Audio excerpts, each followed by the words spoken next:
falling apart a little bit because you're falling apart a little bit. You can't, you just can't live on this drug forever. Right.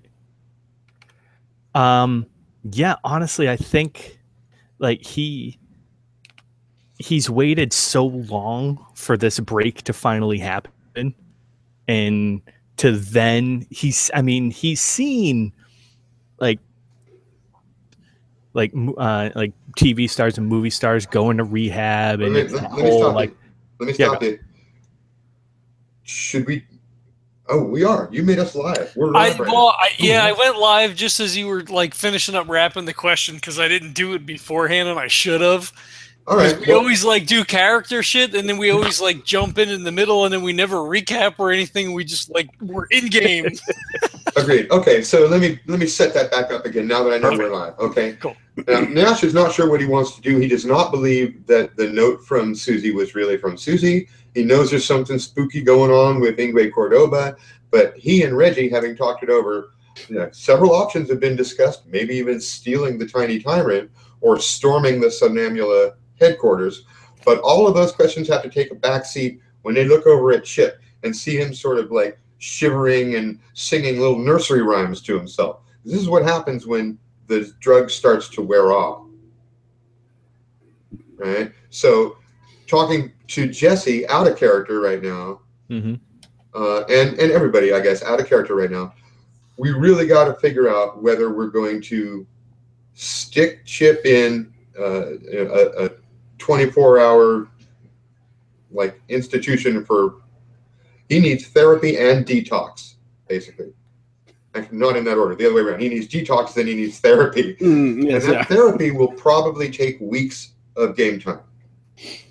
Or we can continue pushing the limit, keep him dosed up, and this is probably causing greater damage down the line.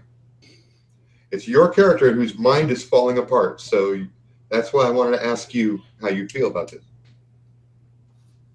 Yeah, so he's, like I said, he's seen movie stars and TV stars get addicted, especially childhood ones who grow up and fell out of the game and is coming back. But he's seen people who have stayed in the limelight, get addicted to drugs and deal with it, and then they go to, when it becomes an issue, they go to rehab, and then they have their comeback career, and they're better for it, and they kind of use that as publicity.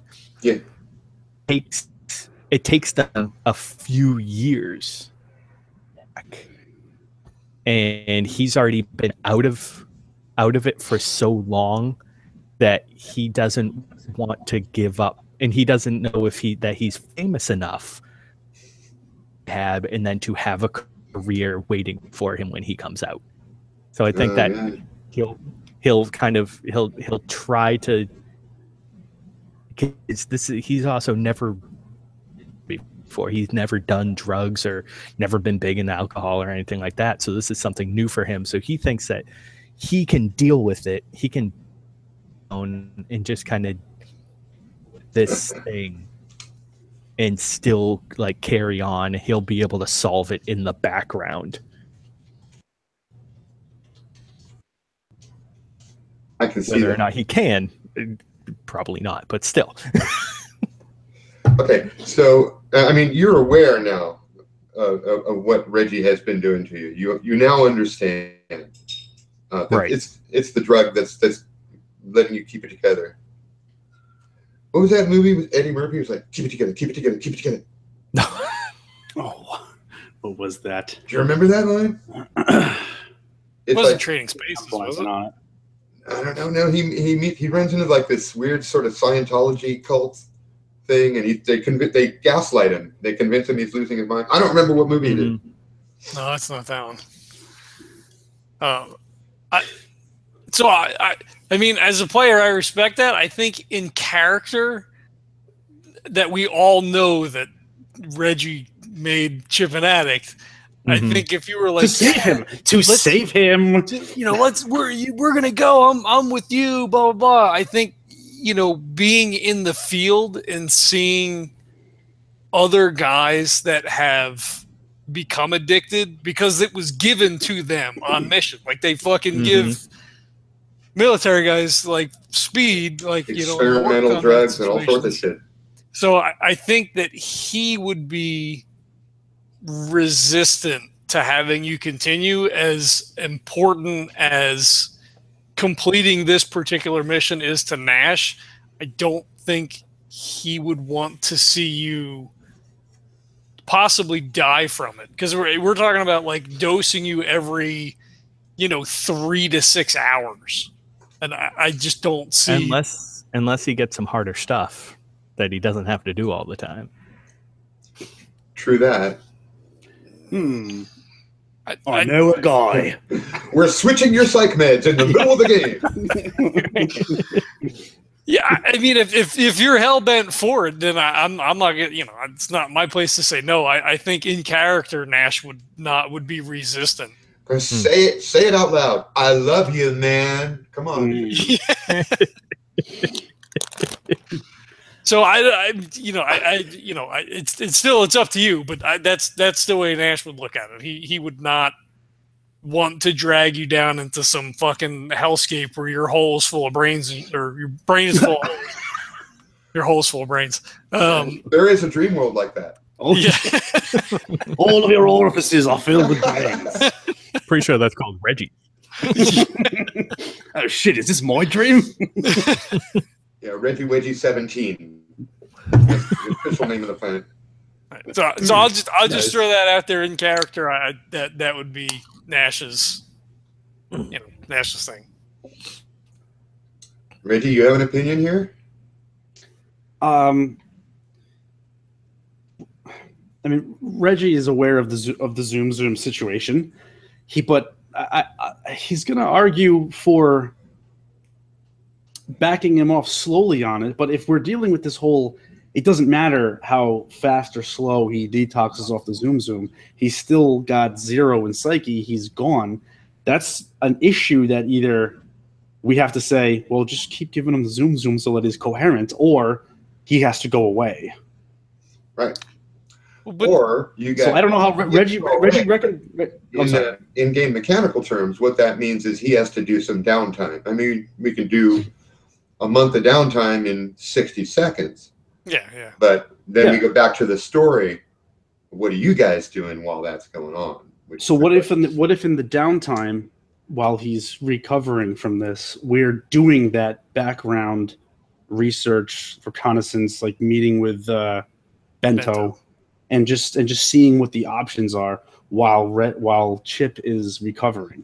I know the time period is months, but I mean, I think, if we're not going to jump right into it, which is the wise thing to do, out of character, of course, we should at least try to just kind of go about it like that. I think that makes the most sense. Do the downtime. And I think we could do that back alley, right? So if Chip, if Nash and Reggie come to him and be like, hey man, we need to, we need to help you out. Things are bad for us, but we don't want to see you get hurt. We can also then, when we talk to Bento, try to do that like, backdoor style where that's not going to be out in the public. That's going to tarnish your reputation, that they can bring you into, like, say, the government facility, through the special forces, that Bento's associated with. They'd be like, hey, we can get you in here. We'll get you set up. It's private. You don't have to worry about paying for it. Maybe, I don't know, whatever. Because they probably also deal, especially A, with, I'm sure, with soldiers, and B, with, guys who are doing, out in the field stuff. They probably come into some really hardcore stuff by accident even. Yeah. So I mean, they have true, but in the annals of don't know where that word popped in my mind. That's to do I with those believe it was brains and There are these are not the roids I'm looking for. The Freuds you're looking for? You have heard not just one, but numerous stories of day trippers who totally lost their cookies and were never okay again.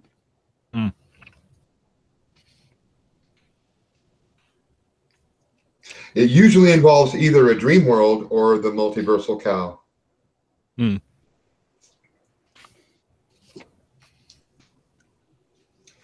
It is hugely risky, and you're good. I mean, it's not just like take him to any old therapist. It's like he's going to need the best possible therapy available. Yeah, and maybe that's not through the VA, but I'm sure that they see that with guys who cycle out and, you know, have been, you know, to places like that, dream worlds and shit, where they see really fucked up stuff. They come back and they need to zone out, and then, you know, they come back in through VA and are, you know, they're hooked on drugs, and then they have to, you know, hooked on drugs. That's common. But as far as day trippers losing their grasp of reality. Oh, the other part, yeah. You know, that's like you need a world famous therapist to treat that kind of shit. And even then, these guys don't always come back. Maybe Somnambula has need for someone in his condition to sort of study. Wow. And his uncle Reggie needs to come visit him on a daily basis. That's a scary fucking idea, man. Oof. I don't know. I hope Chip is not in the room when you say that. Oh, he's in the room, and my finger is up in his gums with right now.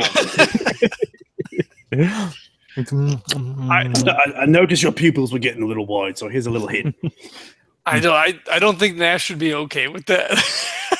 Because again, that we're just like, Reggie is spitballing actionable ideas, whether or not they're good or whatever. He relies on Nash to be like, well, look, we're all going to die.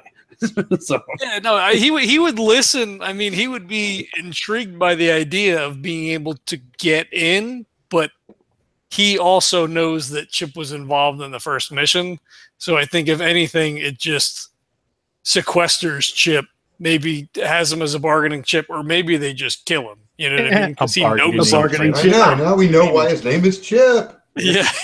So you're saying he was involved in the first mission? Wasn't that Somnambula's mission? Yes. Yeah. So wouldn't that make this? Wouldn't that? But he knows. But he knows that Chip knows me and is involved and went to Susie's dream world, and ostensibly then that Chip would know by association. You know what I mean? Like. Okay, I see. So you're on the radar screen, basically. Yeah. Okay. That's the only one they don't know is you. Right. Ooh, I could offer up my lucid dreaming skills. Ooh. By the way, when the drug starts to wear off and Chip's mind starts to fall apart again, it's Susie's dream world is like the place where he ends up. He's like, Jesus. He feels like.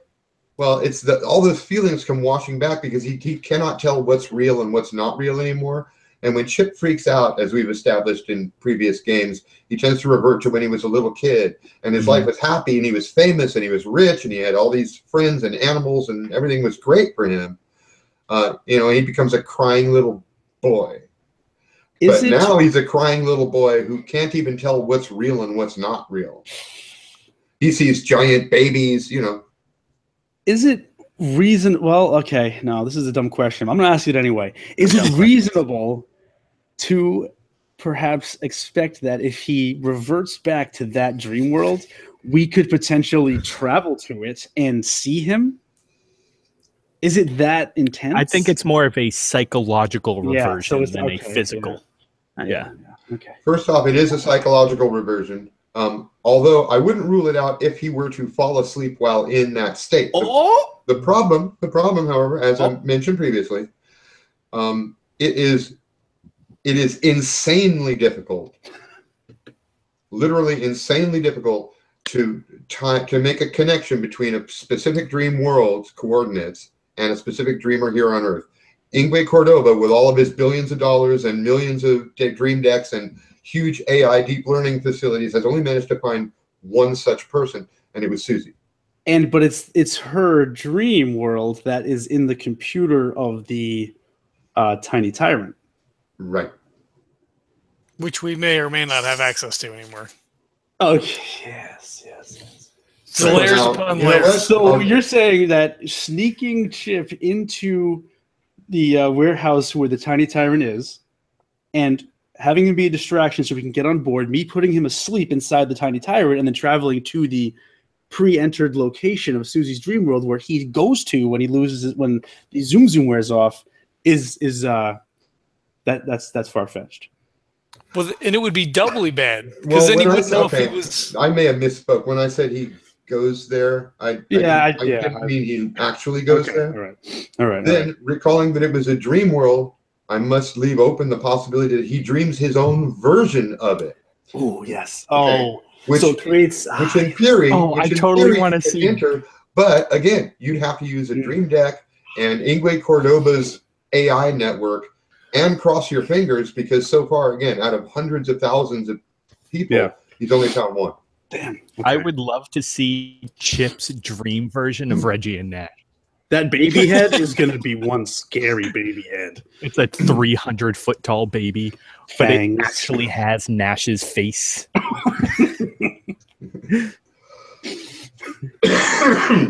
All right, Jesse. So I'm sorry we've been talking over you the entire time because I guess ultimately this is your decision. But it sounds like Reggie and Nash would both counsel against you continuing on a destructive path. Now, whether or not, it sounds like totally against even like attempting to harbor any of this. Whereas Reggie is more like, let's work with him however he wants to. That's what I was. Tell me if I'm wrong. Yeah, that sounds about right. Like a work with him however he wants to do it. Let's just make sure he's in a safe place. Where Nash is like, no, he either gets help or that's it. Yeah, kind of, yeah. Because we can't guarantee you a safe place either. If we wind up somewhere where, this shit hits the fan and then you fucking zonk out. Yeah. That's the problem with Reggie's approach is that, like, I can't help you. So, I mean, I can just keep... Yeah, I can't mentally help you. I can keep you sane momentarily, but that's not helping you. Right. I mean, Nash has done some fucked up shit, and I just don't think he would be on board with, So you probably worked friends through Detox before. I mean, you tie him to the bed and you stay with him 24/7, and there's going to be nightmares and vomiting and all sorts of shit. But yeah, you slowly decrease the dose and you keep talking to him, and he's going to go through DTs and all sorts of shit. You've probably seen that before. You may have even done that before. Oh yes. But when that detox is over, the place Chip is coming back to is not the real world. So that's what we have. So I think the downtime, getting him some detox and working behind the scenes to get as much information as we can about what would be a realistic next step. So I'm totally fine with the strap him to the bed detox method. That sounds cool. What do we do though when he comes out of that and he still has a 0 psyche? Therapy. Right. Reality, you're like living in an acid trip. Nothing is defendable. You can't tell what's real. And at that point, you need like the world's best therapy for at least a month. Yeah.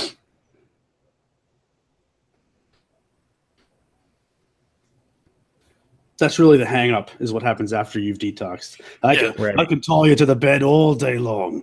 I'll help you through all of the hallucinations, all of the nightmares. But when you come out of that, it's not going to be you anymore, Chip. It's going to be someone else. Coffee time. We need to get you the professional help that you need. Yeah, Chip. I mean, we're here for you, buddy. But we've got to get you square. I mean, you've been dependable so far, but this is not the way. You've got a career to think about. You're on the upswing. You're going to strike it big. I mean, you're not a day tripper, really. I mean, you've been with us and it's awesome, and you're doing it. You're fucking hitting it. But I mean, you're an actor. You're an artiste. We've got to get you back to where you can. Apply your craft. What do you mean I'm not a day tripper? I mean, with you guys. Ooh. Yeah, I mean, like you're. Nash, I sort of have to take his side on this a little bit. He's been with us. I was one of the reasons that we got out of Susie's dream the second time in the first place. Actually, you're the one who accomplished the mission, which was to get the thumb drive out of there. Right. I mean, I didn't mean it like that, Chip. I mean, let me backpedal a little bit. What I'm saying is, let him backpedal. Let him. Like Reggie and Fitch and I, this is what we do. Like, this all is you had to say was you're not a soldier, and you would have been okay. But yeah. So like we were like, I don't want to say we're born into it, but like, you know, we're all military guys. Like, you know, they send us out for these, but you at your core, you're an artist. You're an actor, and you're good at it. And damn fine one. You've used those skills that you've honed in the field, on the screen to help us out in doing what we're doing, and you're always going to be part of that brotherhood of DayTrippers, because you've been there with us, and you know you got the thumb drive, and you helped with all the stuff. That's not what I'm saying. I'm not saying you're not a DayTripper, but I'm saying in your soul, you're an actor. Yeah, amen. But do both. Yeah, I mean, sure. I mean, you can. Yeah, that's a solid rebuttal. But what I'm saying is, we need to. I mean, we've all seen some shit, and you know, with the drug, the zoom thing is not. I mean, that's not good, man. I mean, I've seen guys. I'll get through that. That's fine. It's really not good, Chip. It's fine. I've barely been on it. It's only been a few days, if that. I don't know how this day tripping. How does time work anymore? No, it's no, you're right. It's only been a couple days. It's only it hasn't been all that long. It's barely in my system. I can kick this easy. Yeah, then okay. Here's the thing. In those last 2 days, I don't remember you getting any sleep. Oh no. Yeah, so Andy's also been any taking of us did. He's been taking Zoom straight for like 24 hours. Yeah, I've been putting it up on your gums pretty solidly there. Yeah, but that's not what's going through his mind right now. But Chip, I mean, we can do. You told me that you've seen guys go through this, right? Right. Yeah, but right. Yes. Right. Yeah. Okay. So you and Reggie can help me through it, and then we'll be fine. But and then we can go back because Chip, you're missing it, Chip. No, I'm not. I was one of the reasons why Suzie is what's going on right now. I was the one that got the thumb drive.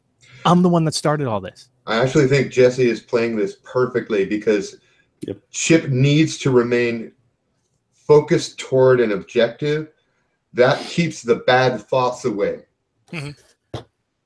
Yeah, no, I think it's perfect, but Nash doesn't agree. I'm one of the reasons. I am if without me, you guys could never have gotten that thumb drive in the first place. And so I'm the reason why you were integral to the mission. Yeah, I did it. Yeah, you guys were there and you gave like backup and stuff, but you guys could not have gotten into that computer without me. Nash, face it, say it, Chip. I'm the star of that mission. Nash, how long have you seen someone go on intermittent doses of Zoom? Fuck, man, I don't know. Once people start down that road, a little bit turns into a lot, and it doesn't take very long. He's going to want more and more. But I know. See, I'm not addicted. Like I did it. But I know what's going on, and I want to get off it, and you guys are going to help me. And then after that, we'll be fine. And then we can go rescue. Okay, now you have seen soldiers in the field go for up to 5 or 7 days without sleep if they're given controlled doses. Right. So it is theoretically possible, but after like 5 to 7 days, they hit a wall physically and they just collapse. Yeah, your whole system crashes at that point. Chip, Chip. I mean, we can get you Detox, right? That's not the problem. I mean, I'm sure Reggie's more than happy to strap you down, which is really creepy in some kind of way. But oh, more than happy. But after that, I mean, after the shit that we've been through, like totally platonic. You need to talk to somebody. I mean, I after that first mission, I went to the psychiatrist, man. Like my shit was fucked up, and I know you've got to be feeling the same thing. And on the drugs on top of that, I mean, I don't. Okay, I'm gonna have to interject here. High Chip does not feel that at all. I know. High Chip is exactly the denial of scared Chip. He is the opposite of scared Chip. So scared Chip is not here, Mrs. Torrance. Yeah. So he just throws his hands up and he looks at Reggie like I don't know. He's not getting it, Nash. Yeah. It's all responsibility to make sure that he does not make this decision. Right. And I was fine after the first mission, right? I saw a 200-foot tall baby and talking flowers and giant furry red things. And I was totally fine. And I'm totally fine now. But somewhere along the way you lost your mind, Chip. No. And it was only through the benevolent intervention of my brilliant idea to administer Zoom to you that is keeping you in this state. That was great. And I admit that it got me out of the situation that I was in at that moment. Yeah, I think you think that's bullshit. Not in that moment anymore. Actually. You just think the Zoom adds a little extra edge. You actually don't think it was responsible for preventing anything because you don't even remember anything that he's referring to. Absolutely. That's a lacuna in your reality. Yeah. No. Do you acknowledge, Chip, our extensive experience in this realm? Yes. Then you have got to trust us. I can't keep giving you Zoom. I won't keep giving you Zoom. And that is why I want you guys to tie me to a bed.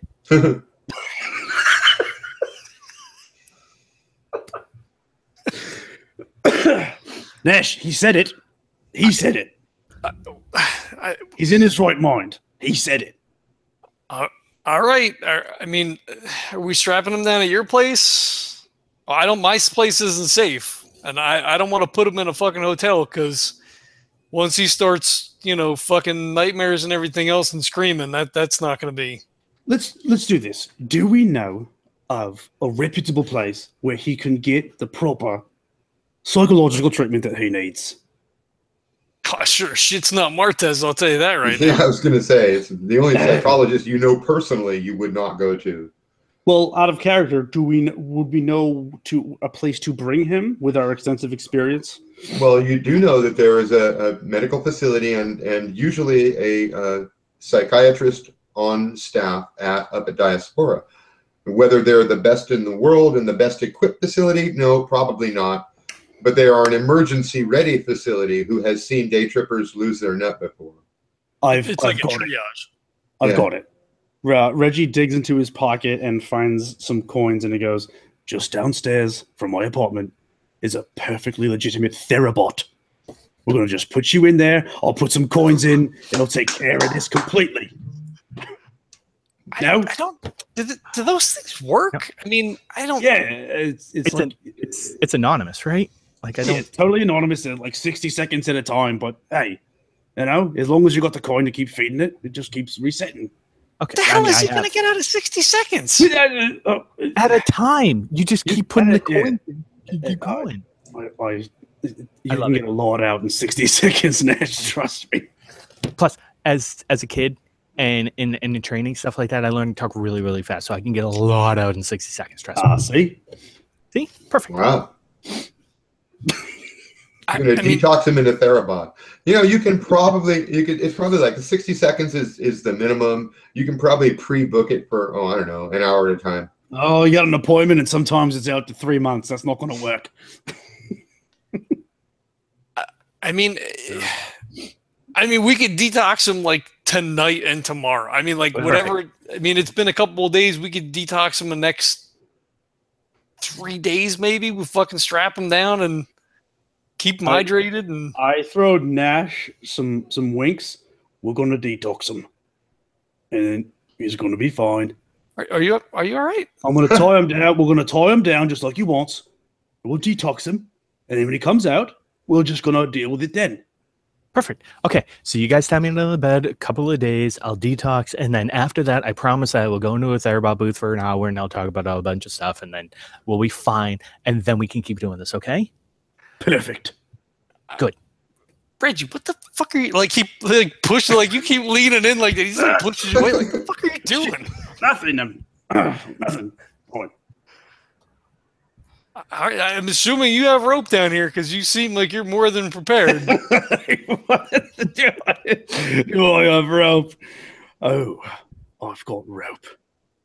Pulls it from behind his back like he's already ready. Smash cut to. I love how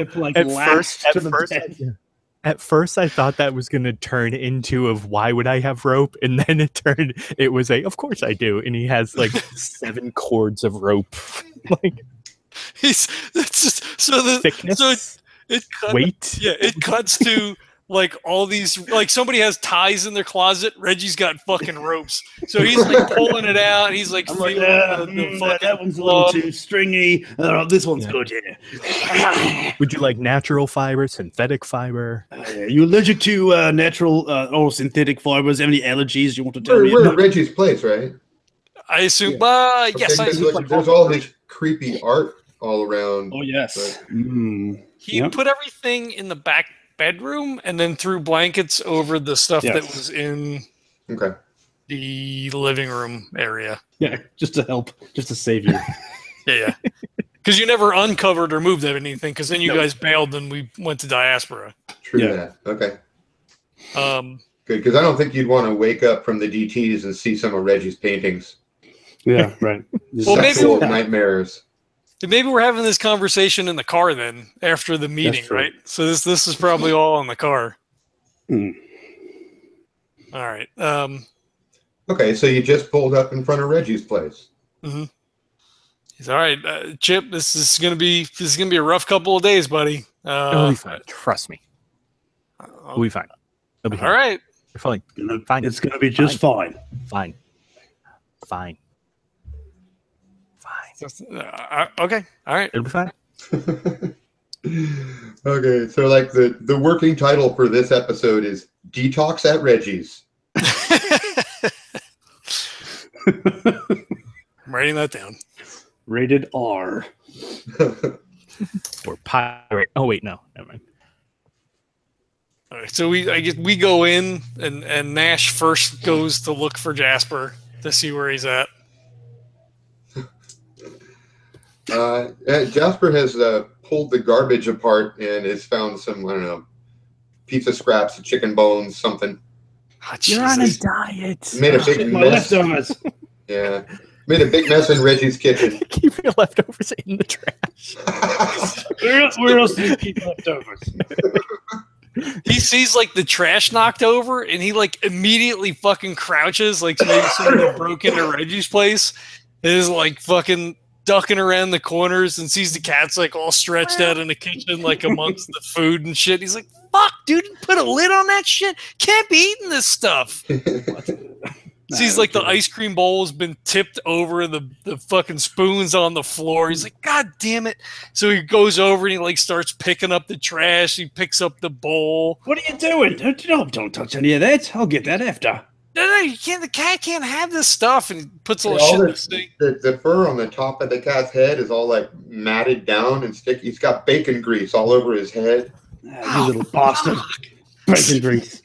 So he grabs him and he starts up for months. You okay, buddy? You feel all right? Your belly okay? Of course he's fine. He's been eating bacon grease. It's great. Who wouldn't be fine eating bacon grease? You have pickles? So pickles and bacon. Yeah, there's pickles in there.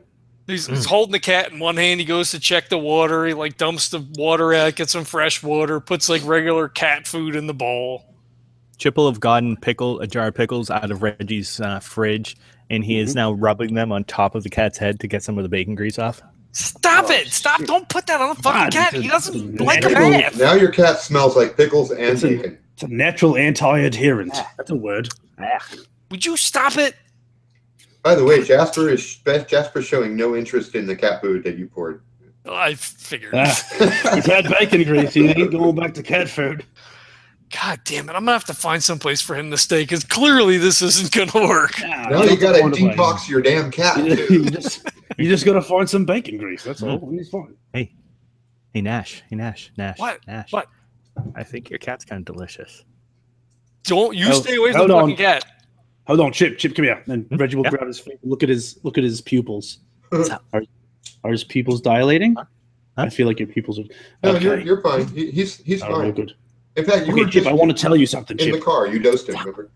You just said that Nash's cat looked tasty. No, I did not. I said that he tastes delicious. That his cat tastes delicious. I think he's licking the bacon grease off the cat. Am I right? No, I don't think he would have gone that far. I think he might be putting his finger on the cat and then licking his finger. Okay. I don't think he's jumped quite to full blown licking the cat yet, but he's I grab going Chip's in that arm, direction. I lift it up and I pull his shirt down and look at his armpit because, as we all know, there are blotchy black marks in the armpit when you start to lose your mind. Are there any blotchy black marks in his armpit? Wow, that's an interesting piece of fiction there. I don't think I'm going to associate that with losing the mind, but I will associate. Yeah, shut it down. Associate it with the Zoom overdose, and he hasn't gone long enough for the spots in the armpits to appear. All right, Chip, you're okay, but I don't like the fact that you're talking about cats tasting. Well, just come over and sit down on the couch. Come over. Well, I mean, he's covered in bacon grease, of course. Yeah, it's fine. But you did good with the pickle juice there. Now sit here. Nash now has the cat in his lap, like kind of guardedly away from Chip. Reggie starts putting the TV on and flipping through the channels. Okay, so how do we set this up? We're just going to get right into the detox? I think so. Okay. Reggie needs him to be into the detox for stage 2 of his plan, which I have not made public yet. Okay, we did see all the winking. All right, well, Nash, why don't you go bathe your cat? You're going to need to give him a bath, to get that bacon grease off of him, use some soap, put him in the sink, whatever. And Reggie can set up the detox center. Oh, he does. He gets the bed all nice and comfy, changes the sheets, he puts the comforter down, changes the pillowcases, he fluffs them up nice, and then he goes into his closet and he takes a look at all the hanging ropes, and he grabs one that's pause for a second. Are those ropes that are hanging or ropes for hanging? I don't know what you're talking about. Anyway, he grabs the rope and he lays them out nicely on the bed. All right, now we just need to wait until Chip, his eyes get probably dilated about 16 centimeters, and I'm talking to no one. And he looks around, and there's no one in the room but Reggie. Nope. You hear an unhappy cat as it's getting the bacon grease washed off its head. Yeah, you washed that cat, Nash. Yeah, you hear, like all of a sudden, like, there's like, no, just wait, I gotta just get the fuck, splash, splash, splash. Do you have to be? Chip is good. Go ahead. I lost it. Oh no, you go. I lost it. Oh, okay. No, Chip is. We're all talking about abusing cats. Okay, this is where we insert the obligatory wet pussy joke. Yeah. Chip will be yelling from the kitchen. Where are the rest of the pickles? All right. I feel like we're getting down to 0 hour. I ate all your pickles. I'm so sorry. I'm gonna give you one more pickle. Okay. You're gonna take one more pickle, and Reggie just reaches, grabs it, take it, and he puts it into his mouth. He closes his jaw and he rubs his throat. All right, take it. All right, that's good. All right, okay. Now I'm gonna take you over to the bed now, and I pick him up like a baby. All right, are you okay? Mm-hmm. We're gonna do this. All right, I'm gonna tie you down to the bed. Okay. Mm-hmm. All right. Okay. And I walk him into the bed. You lay him down. You're going to want to put your arms up above your head now. Can you do that for me, Chip? And he lifts his arms up like a small child getting his shirt taken off. All right, that's wonderful. Now remember, this was your idea. And I start lashing his wrists and his legs, and I take a couple of the heavier ropes and I throw it over his chest, underneath the bed, tie it in some crazy military knot. All right, I'll take a look at my handiwork. This is okay. Now I want you to try to get up. Yeah. Okay, let me just ask you a question, Reggie. You're a guy with sexual nightmares and a weird history. I want to know, are these ropes normal rope, or are they like padded sex toy ropes? Are they comfortable, or are they rope? I definitely grab the ones that are comfortable. I mean, there's like pink feathery things around his wrists right now. That's the question, right? Yeah, and across his chest. I mean, there isn't anything to tie him down like comfortably with the large rope that's across his chest. So what I did was I just took a blanket, I folded it a few times and put it underneath so that it's not just, braided rope on his chest. Good, gotcha. I'm not a monster.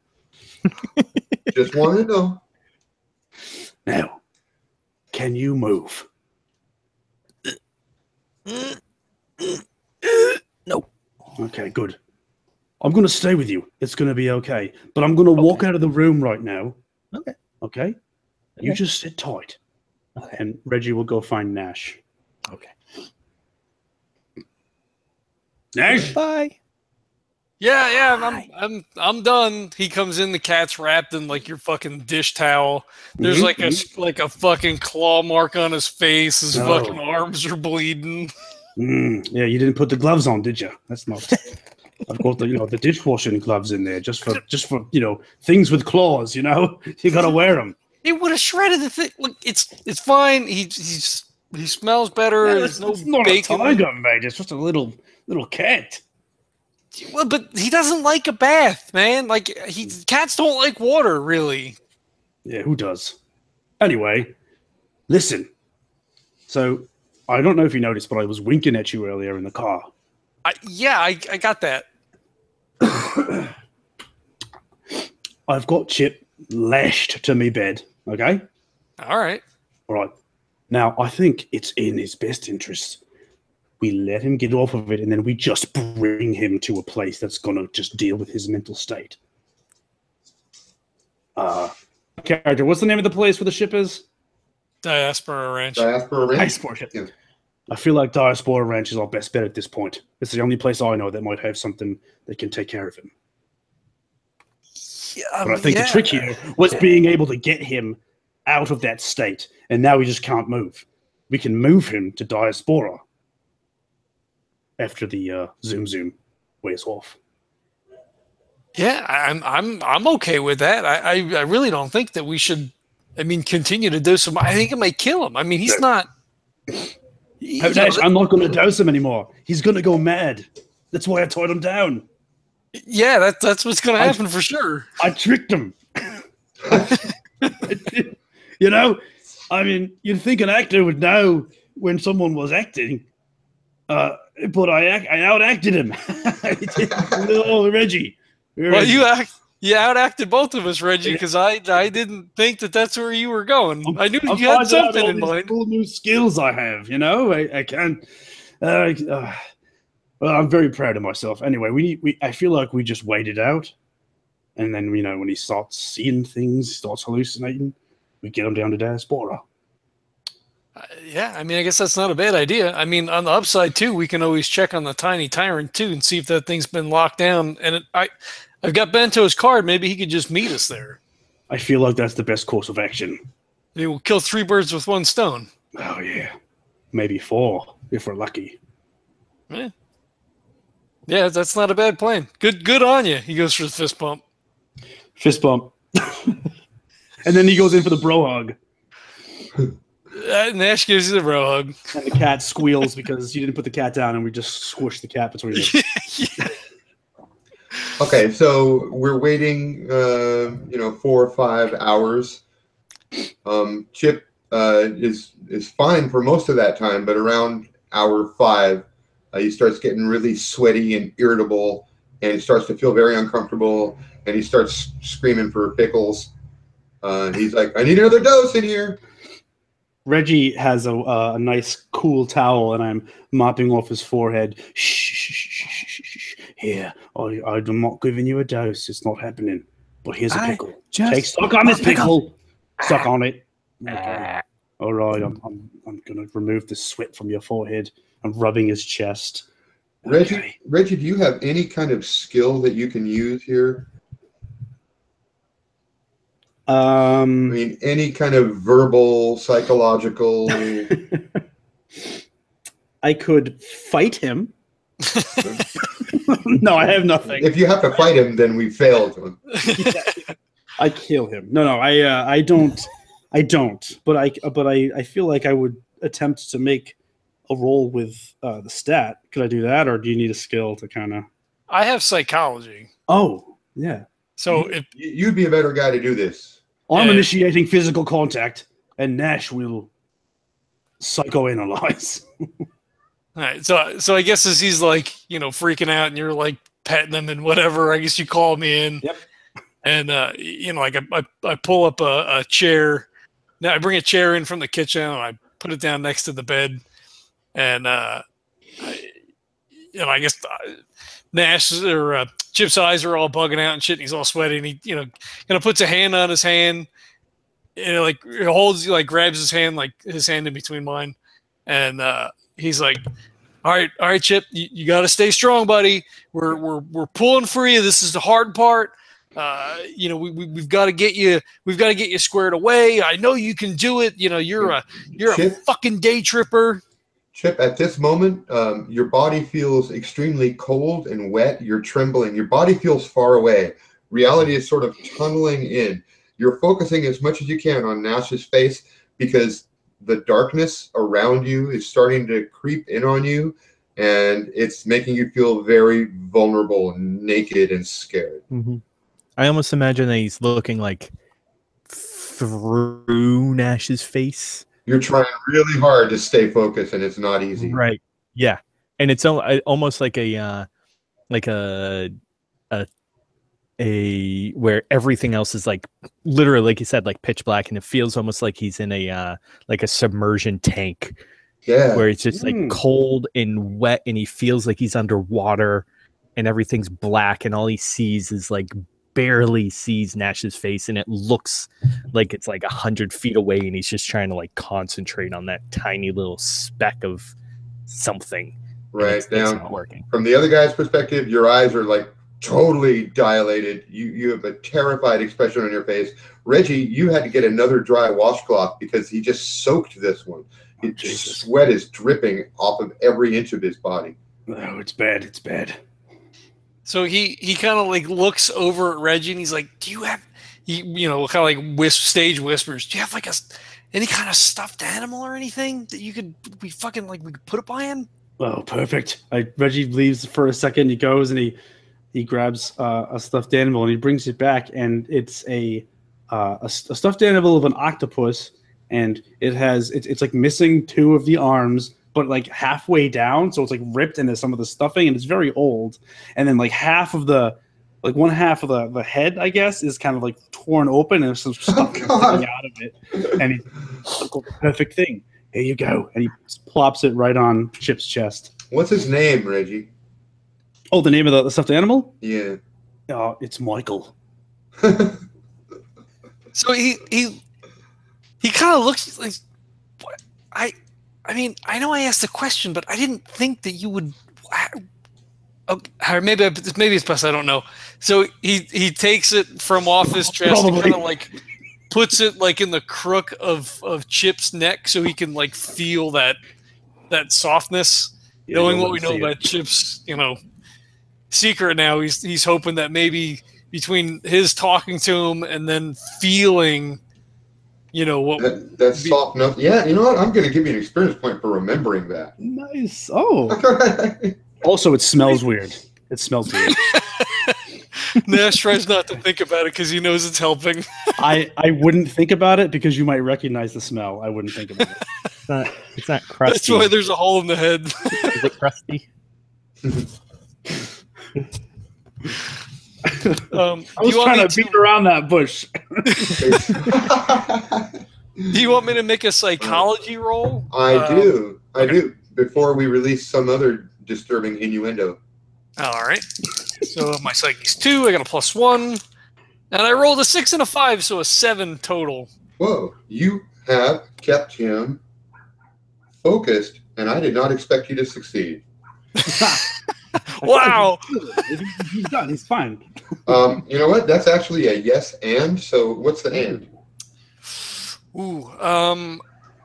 That for the first part of this, because this is going to go in waves and cycles. So like this is just the first real bad spot that Chip kind of relaxes a little bit and kind of like set like the tension and shit that's in his body kind of relaxes a little bit so that he's not as bad off down the road or maybe. Okay, I'm going to tie this with the memory that you just had a minute ago. That is that you remember the name. I don't even know if we said it, but the name of the dog that Chip formed such an attraction to when he was a little boy.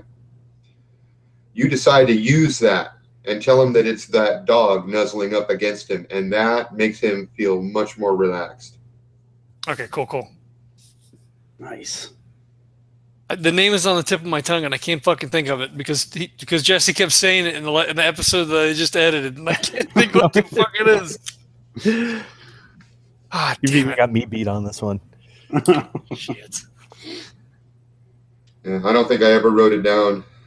I think you just said generically like the dog on set, but then he kept saying Rascal. It was Rascal. Ah, nice. Now I'm writing it down. Yeah, I'm right. I just wrote that too. Wait, so do you tell him that it's Rascal? Yes. All right, his name's Michael. Stop it. Oh, I see. All right, sorry. Your dog's name was Rascal. Yeah, okay, Rascal. It's Rascal now. Forever. So yeah, he kind of like holds his hand, he strokes his hand, makes sure like if he starts jerking around a little bit that, he moves to make sure that the octopus is kind of, close skin contact. So, tries to keep him. Okay, Chip, you still feel that the darkness is closing in and you've managed to find a way to like, it's something weird inside your head. If you hold your eyes and your head in just the right position, you can stay focused on Nash's face. Mm-hmm.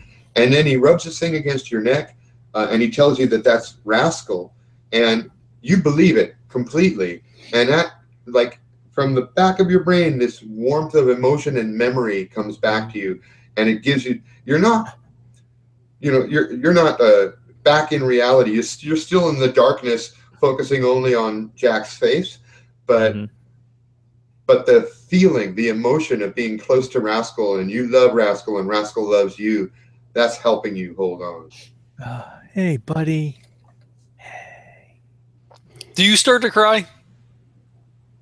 No, I think it might be more of like a warm comfort. So there might be more so like a smirking smile, like relaxation. You realize that Rascal is coming to your side like you always knew he would. Mm-hmm. Okay, all right. I was to say if you did, then Nash would probably get off the Clint. Then then Reggie would have to cry, and that would just be no good. Yeah, nobody wants Reggie's ugly cry. So everybody's holding it together. We're holding it together. Because of Nash's situation with the cat and the attempted suicide, it would unleash the floodgates. It would be a really bad scene for all of us. Everybody is on the edge of breaking down right now. They're just barely holding their hand, right? For different reasons, all y'all. And not only that, we're all like starting to crash now. Like he's detox crashing, but we've all been up for like 2 days or 38 hours or something. I should mention that Reggie is starting to look not just sleepy, but that weird kind of drowsiness where like start to say something and start to trail off. Because what if on it? It is river dancing. Yeah. Recognize it. Remember? Reggie, stop out of it. I told you. Reggie, you've had this feeling. You've had this feeling many times before. You know that what you need to do is sleep, but when you sleep, there's a good chance you're going to have sexual nightmares. So I obviously curl up right next to Chip. I'm just going to lay here for a moment. I'm just resting my eyes. Resting my eyes, you know. All right, I'll take the first watch, and Nash's like head kind of like starts to fall back in, and he snaps back forward again. Nice. He's like, "All right, we're here with you, Chip. We're here, buddy. We're all together. We're all together." Okay. And then I cut to like, you know, it shows the, you know, you see Nash telling him that, and you see the, you know, like it zooms to the clock in the background, and it's like 10:34. And then as the camera comes back out, it shows it's like 10:45, and I'm like laying across Chip's chest. You're curled up on the floor. Yes, yeah. And the cat is just like on top of you on your back. Like, and we're all snoring. Okay, well, it's actually Reggie who wakes up first. He wakes up because he's in the middle of a tentacle manga dream. No, Michael, no! Michael, You've got tentacles writhing up your body. One of them has inserted itself up your anus. Yes! You have a raging erection, and you're trying to fuck this thing in the mouth. You're screaming, "Take it! Take it! Take it, Michael! Tentacle thing! Tentacle, Michael! You're missing two of them. You're a sextopus." So you guys are both startled to alertness. Now, Chip, you can't see off the edge of the bed, but you do hear Reggie shouting, "Take it, Michael, you tentacle bitch!" And that's disturbing enough. Nash can actually see what's going on. Reggie has ripped off all of his clothes, and he's slamming his cock against the wall. He's actually got a huge erection, and he's slamming it against the wall over and over. He's not awake. He is not awake. He is sleep fucking. I'm slucking. He jumps up, and the cat was like curled up on my back. So he goes and like fucking claws down my back, and I'm like, "Ow, fuck!" And then I look over, and I'm like, "Oh shit, no, fuck!" Fucking feeping? I don't know. So he's like, "Reggie." So he's not looking at him. He's like, "Reggie." Reggie, stop it. What? Nothing. What? So he looks for something on the floor and like throws it sidearm and tries to hit you and wake you up. God, not the wall again. Shit. But again, what the fuck, bro? What are you doing? Reggie doesn't even look at you. He just walks out. Fuck. He like just as you walk by, he turns the other way, so he does not have to look at you. Oh, yeah. Oh god. Guys, are we being attacked again? What's going on? Okay, now give me a gun. Now Chip is wondering what's going on. It's you know what? That tunnel is starting to collapse. You don't know where Nash is. Nash, you can't see Nash's face. Nash. The octopus or the dog, as far as you're concerned, has rolled away. You don't feel it. You can't see Nash. You're in darkness. You're starting to freak out. You see a giant baby head. No, we did it. No, you go away. You go away. We gotta fly. And he'll try to, you see his hands moving and stuff, and it's like he's trying to like reprogram stuff. He's like, "No, we gotta fly. Get us out. We gotta get out. Nash, we gotta fly. What are you gonna do right here, Nash?" Yeah. So he, Reggie walks out, and he's trying to like collect himself, and then Chip starts freaking out. And he's like, "Oh, no, Chip, we're good. We're here. We're at Reggie's. It's fine." Like, reaches for his hand, grabs his hand, looks for the fucking, if he sees that the octopus isn't there, looks to see if it like fell on the floor. Immediately thinks that the baby is now grabbing him, and he just starts screaming and freaking out. Oh wow! It's me. I got you, buddy. It's cool.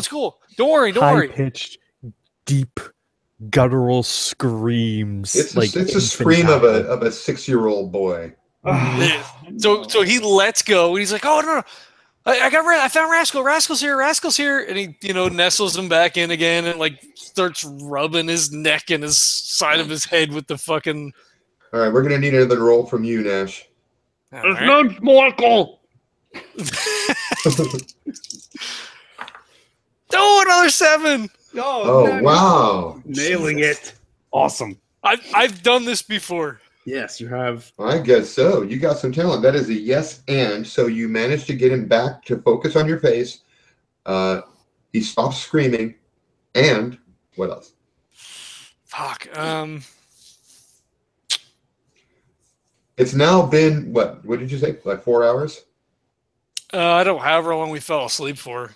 Didn't Well, you say it was like 14 minutes? Yeah, you gave us a time on the clock. Oh no, it was literally like 5 or 6 minutes from him falling asleep and then me like, oh yeah, I'll take first watch, and then it was out.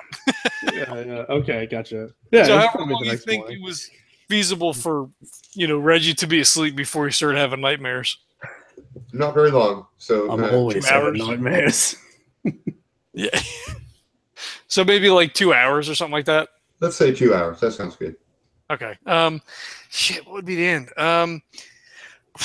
Maybe he not only is he calmed down, but maybe he comes back to some form of cognizance for a little while. So like he can just So you can talk to you. talk I like things that. out. Yeah, Yeah, a like breakthrough. I like that. That's 2 incredible rolls in a row. Like, yeah. No shit. Okay, Chip, you now remember where you are, and you remember that you told them to do this to you. Oh, where the hell did the baby go? it's all in your head, man. It's all in your head. No, what? No. Well, I mean, it's technically in Susie's dream world, and we were there, but I mean, there's no baby head right now. Okay. Like right now, you're good. Okay. You have Reggie. you have no idea how long it's been, but you remember that you told them to tie you down and they were going to do detox. Oh, okay. So we're done, right? It's been a couple of days. Is he coherent? Untie me. Get Reggie. Get Reggie and untie me now. Yeah, no, he's up. We can talk to him. Reggie comes running in and he's got a towel on. And he looks up. Oh shit. Oh, Reggie. Chip. Okay, good. Yeah, come here. Untie me. Okay, untie me. I wonder how long this is going to last. And I've been looking in your eyes. I'm like, oh shit. So hot. I think this is the time to move him. Well, at least hot. thrashing. It's hot and I'm cold. It's hot and I'm cold and I'm wet. It's hot and cold. Yeah, you are. Well, we're going to get you some nice clothes, okay? And we're going to take you somewhere, all right? What do you think now? Maybe we should wait a little bit before. Do you want to wait till he's like thrashing around and he's like grabbing at things, or do you want to like take him when he's at least a little docile? I'm hot and I'm cold and I'm wet and I'm hungry. All right, here's what we're going to do. And I'm right here, guys. Yes. I don't want pickles. No more All right, pickles. well, I'm going to get you some pickles. Hold on. No, one second. No more pickles. Oh God, no more pickles. What do you want? Maybe one pickle. One pickle. Okay, here. But no more Here's a pickle. pickles. Yep. Okay, thank you. That's good. Okay. Okay, now, Should we what get would him you like a fucking sponge like they do in the hospital? Like a sponge with water or some shit, or like a fucking straw we can drip water in his mouth? I mean, Do you feel dehydrated? I'm hot and I'm cold and I'm wet. I don't want pickles. Oh my And God, what did he say? I'm thrilled. Hot, Give me more cold. pickles. Wait, oh, God, No pickles. Hot. Still Yeah, hungry. Pickles. well, he's covered in sweat, so the clothes are all wet. He's probably Okay, pretty he's got a dehydrated. fever. He sweats so much in the last 2 hours. He's probably a bit dehydrated.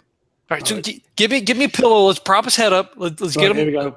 a I'll get some water. water. You get a straw. Get a straw because we don't want to. Chip, we're gonna Good leave idea. you for right now because No. we're not there yet. I mean, we're What? getting close. No. You're doing good. You're hanging in. You're putting up a good No. fight. No, you said it's been a few days. We're good. No. It's been like a couple hours. It's What? not. No. Yeah. We told you this was going to happen, Chip. You asked for this. You asked for this. You're almost there, Chip. We're getting there. No, I don't. I don't. Reggie comes back with some water with a straw, and he puts the straw in Chip's mouth. I don't. There you go. Just sip it. Suck on it. I don't. Suck I don't. I on do it. Okay. Yes. Take it. It's like Nash cradles his head and like kind of like holds him up so he doesn't choke to death. Now, don't drown. Don't drown on the water. Yeah. Okay. Does that feel better? Mhm. Oh, that's good. That's good. You're taking it. That's good. Good boy. It's wonderful. How do you feel? Okay. Get me out.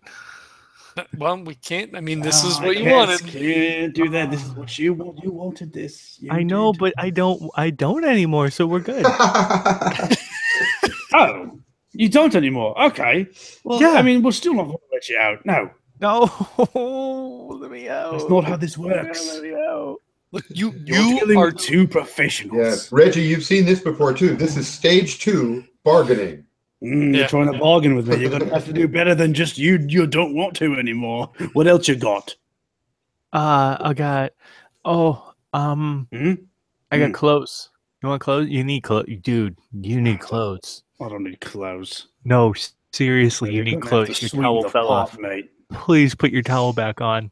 Well, can you offer me in the form of meeting some of my favorite actors and actresses? I can introduce you to Scylla Sardassian. I'm supposed to be on her show in a week. I can bring you on. I feel like I don't want to meet her. I can bring you. You are one of like the people that I did base the character on or something. Well, what does she really do? What does she do? Who cares? No, you're a better actor than her. Oh, she's actually not even an actress. She's just famous for being rich and rich for being famous. Yeah, I can't deal with that. That's not good enough for me. You're going to stay tied up. Bargaining over.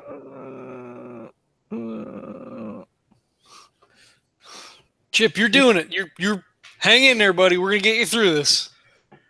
How long are you guys gonna wait then? If you can hold him in this state, how long you want to go, or if you want to wait for the state, I think we move him now because he's not thrashing. I think we can probably. No, I don't think Chip's ever really been into that kind of music before. Anyway, I don't. So, like, my thought was, if he crashes again, like super hard, and he's just fucking curled up in a fetal position, shaking and whatever. Probably be easier to move him then because he's going to be completely pliable. Like now, especially with him being cognizant, like, all right, cool, we're going to get in a car, we're going to take a ride, we're going to go to no, I'm not going to fucking do that. And then if he gets all violent and shit, you know what I mean? We're not going to untie him. I'm going to just pull this rope here, and he's going to still be bound. I'm a professional, okay? When I pull this rope here, it's gonna just release into a hog tie, and we're just gonna throw him in the back. I mean, I guess we could do that. Hey guys, did you just say that we're having pork for dinner? Yes, we're having all the pork, all of it. Pickled brined pork. I don't want pickles anymore. Okay, one more pickle. Never mind. I'll 86 the pickle brine. Yeah, I mean, I guess if you think this is the best time to do it, I mean, all right. Call Bento and tell him that we need to meet and that we're coming in hot with someone who needs. God, what's the name of that place again? Diaspora Ranch. We need someone at Diaspora Ranch to take a look at Chip. We'll somehow leverage his celebrity and say it's in the best interest. All right, I'll see if I can get a hold of him. I assume he takes calls after hours in the, kind of field that we're in. He'll take your call. Yeah. All right. So he exits the room to let Reggie do what he needs to do with Chip, and he will call Bento. All right. Bento does answer. He was awake and working. Ah, okay. So he actually is not surprised to hear that it's you. Oh, excellent. Hey, Bento. I know I told you to call me sometime this week. However, I'm available right now, so I can give you a few minutes of my time. What do you need? Oh, I'm hoping for a couple more than a few minutes. So I have a couple of things. I have a couple of irons in the fire.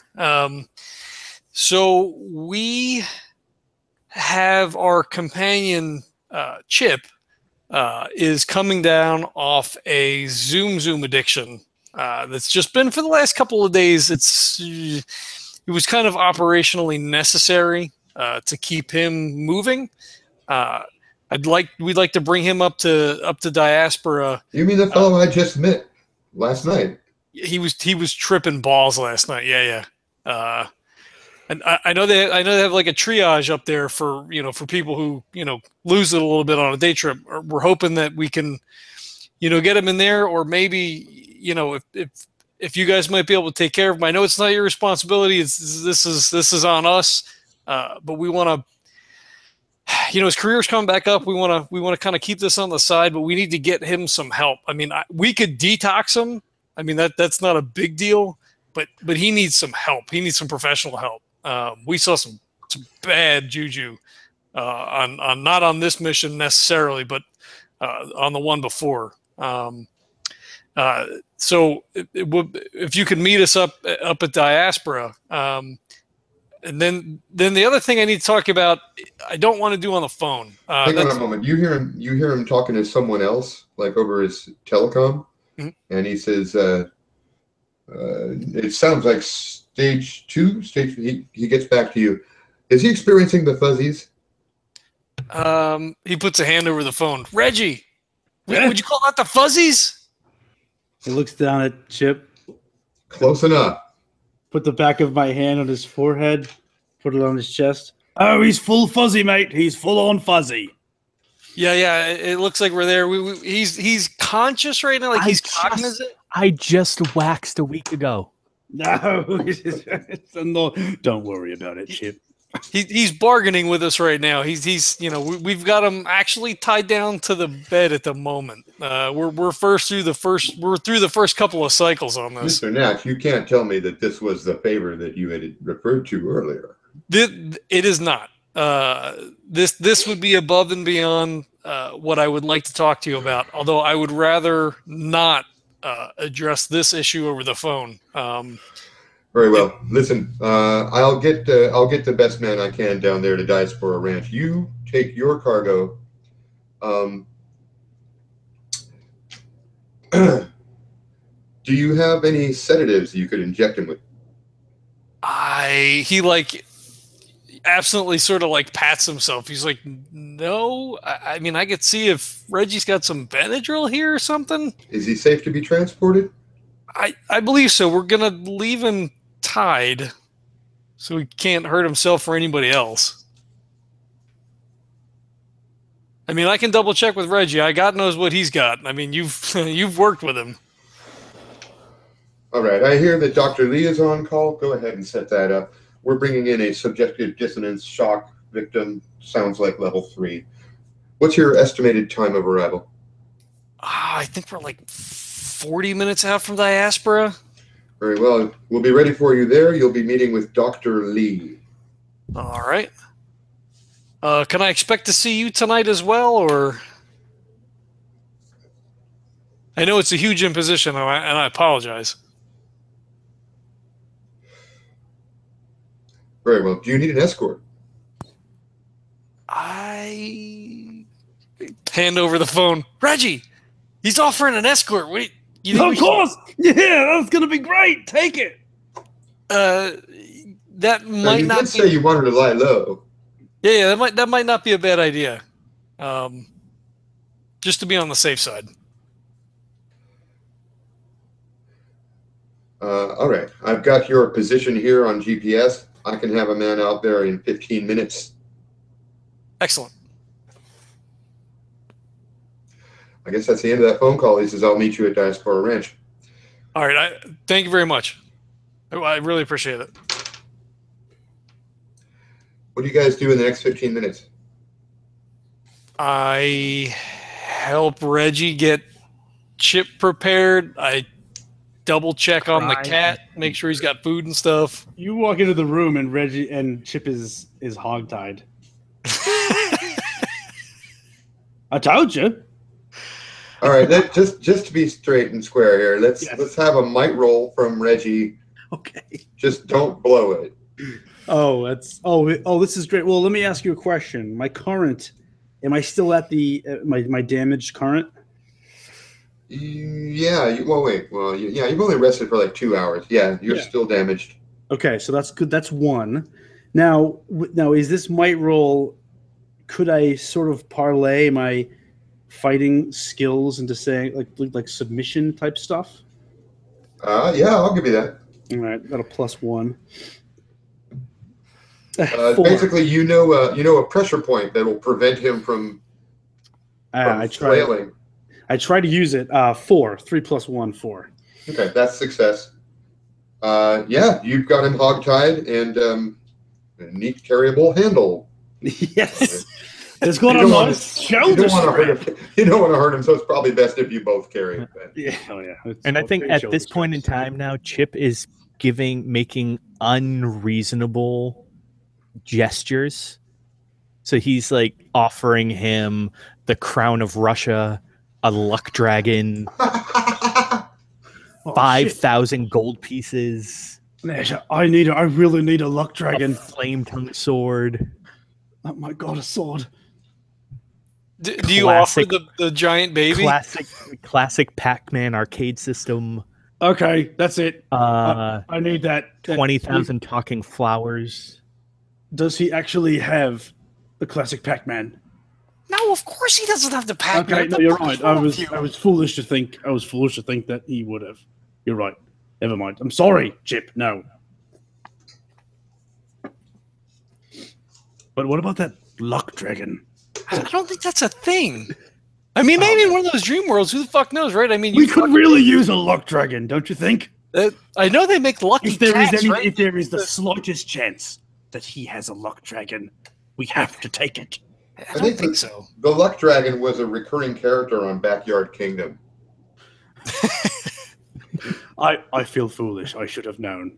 I should have known that. I watched a lot of Backyard Kingdom. Okay.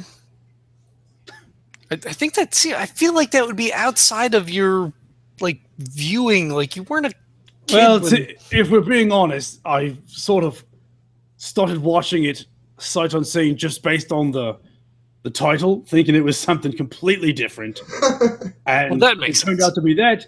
But Chip was he sold it. So yeah. So we are ready.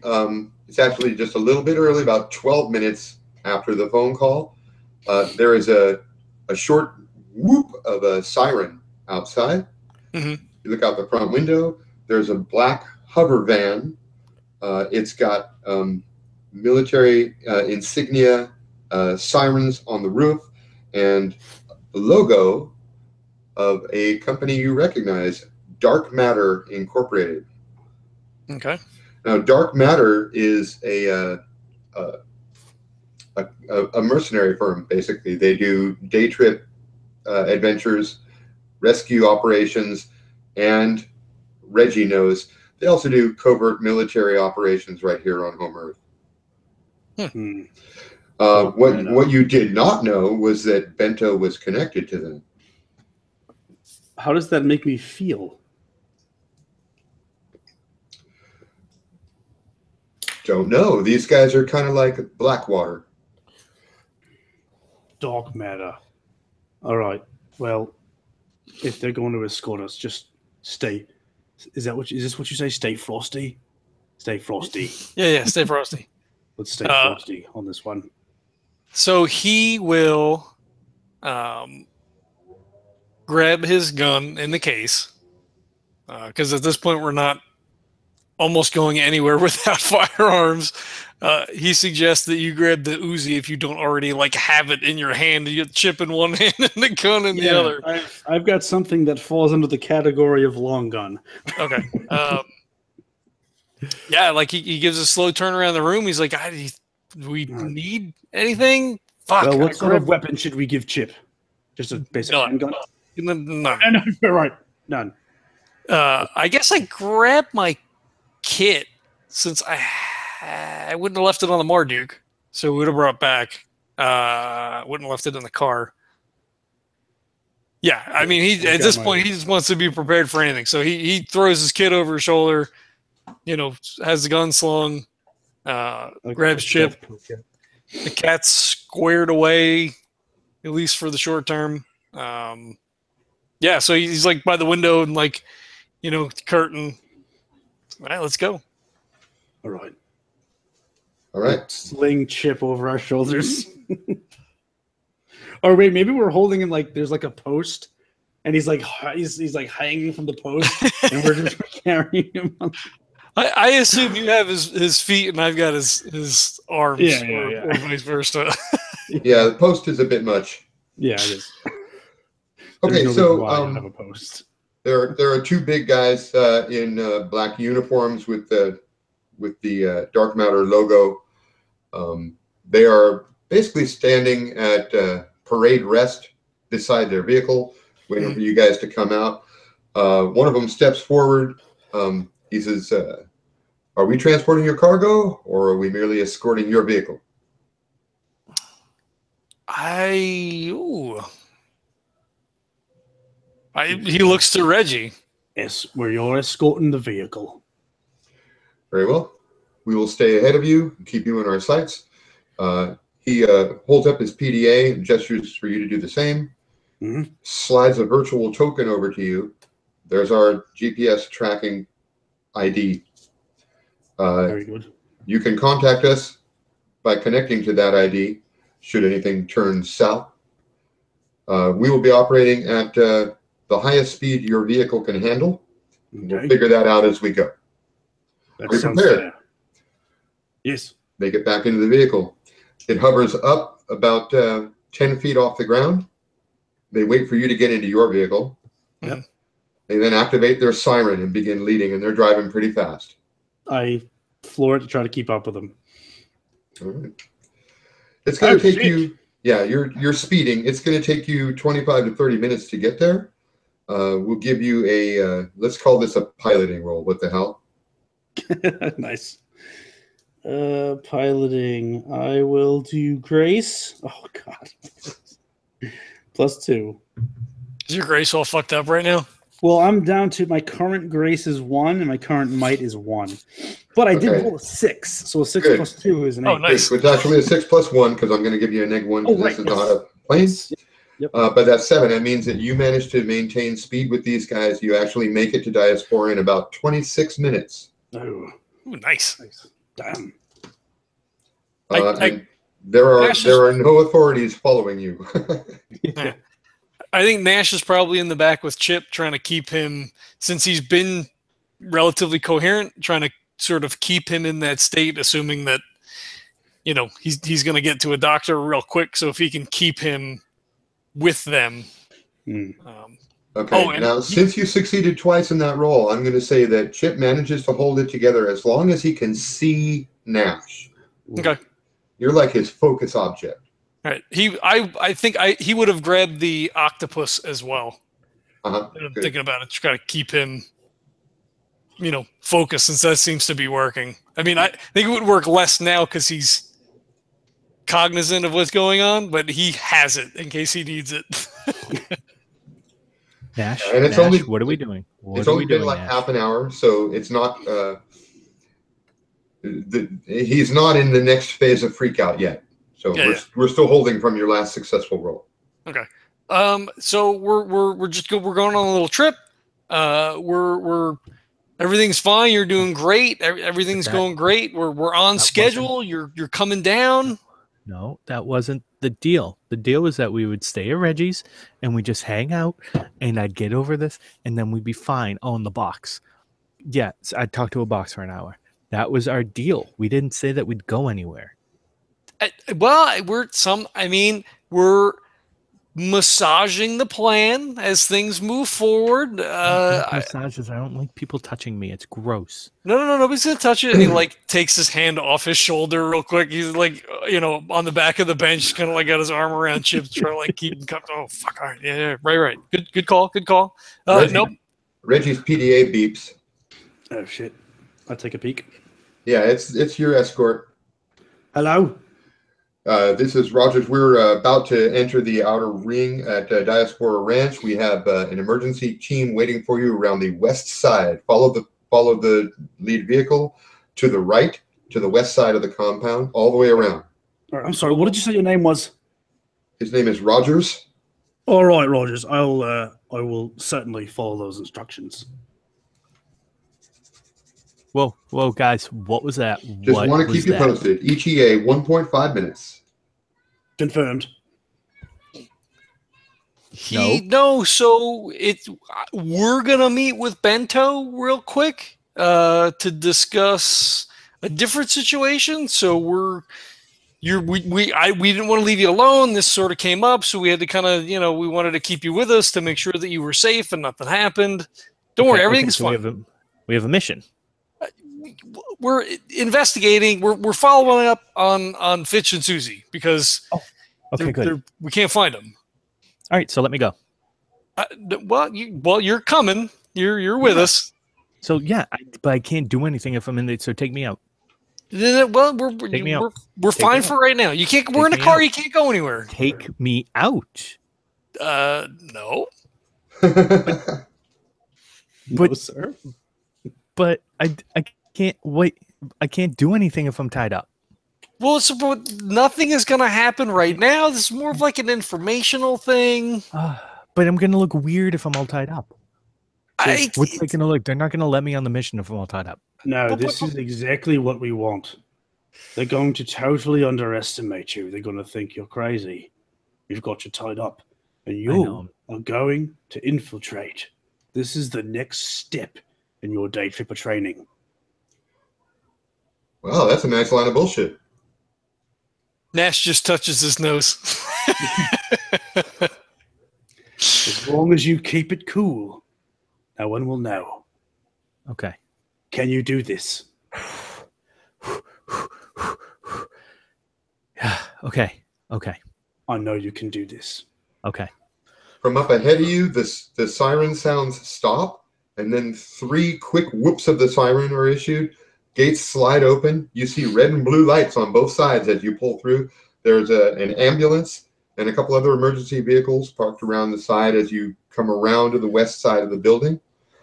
The guys rush out, come toward your car. They're ready for the worst. All right. They come hop. Yeah.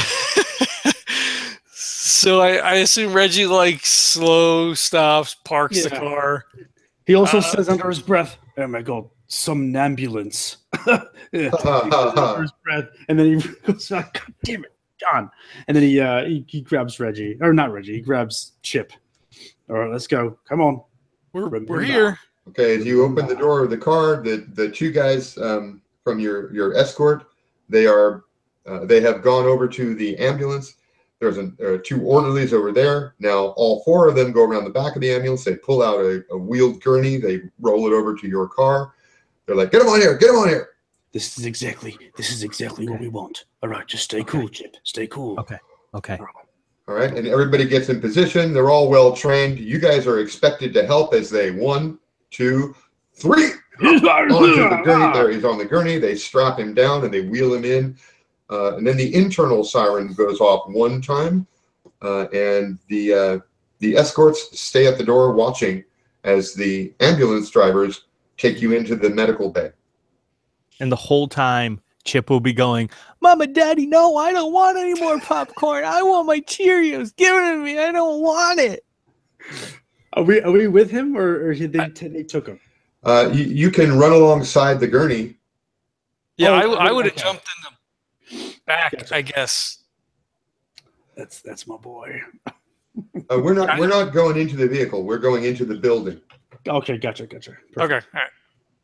Okay, the ambulance was sent up here just in case of emergency, and these guys have decided to bring the patient in on a gurney. You're about to meet Dr. Amit Lee, who works for Diaspora Ranch. Okay. So I would definitely run alongside. I don't know. Would you? The car is probably safe if you wanted to. Oh yeah. No, I would. I'd definitely go inside. Yeah.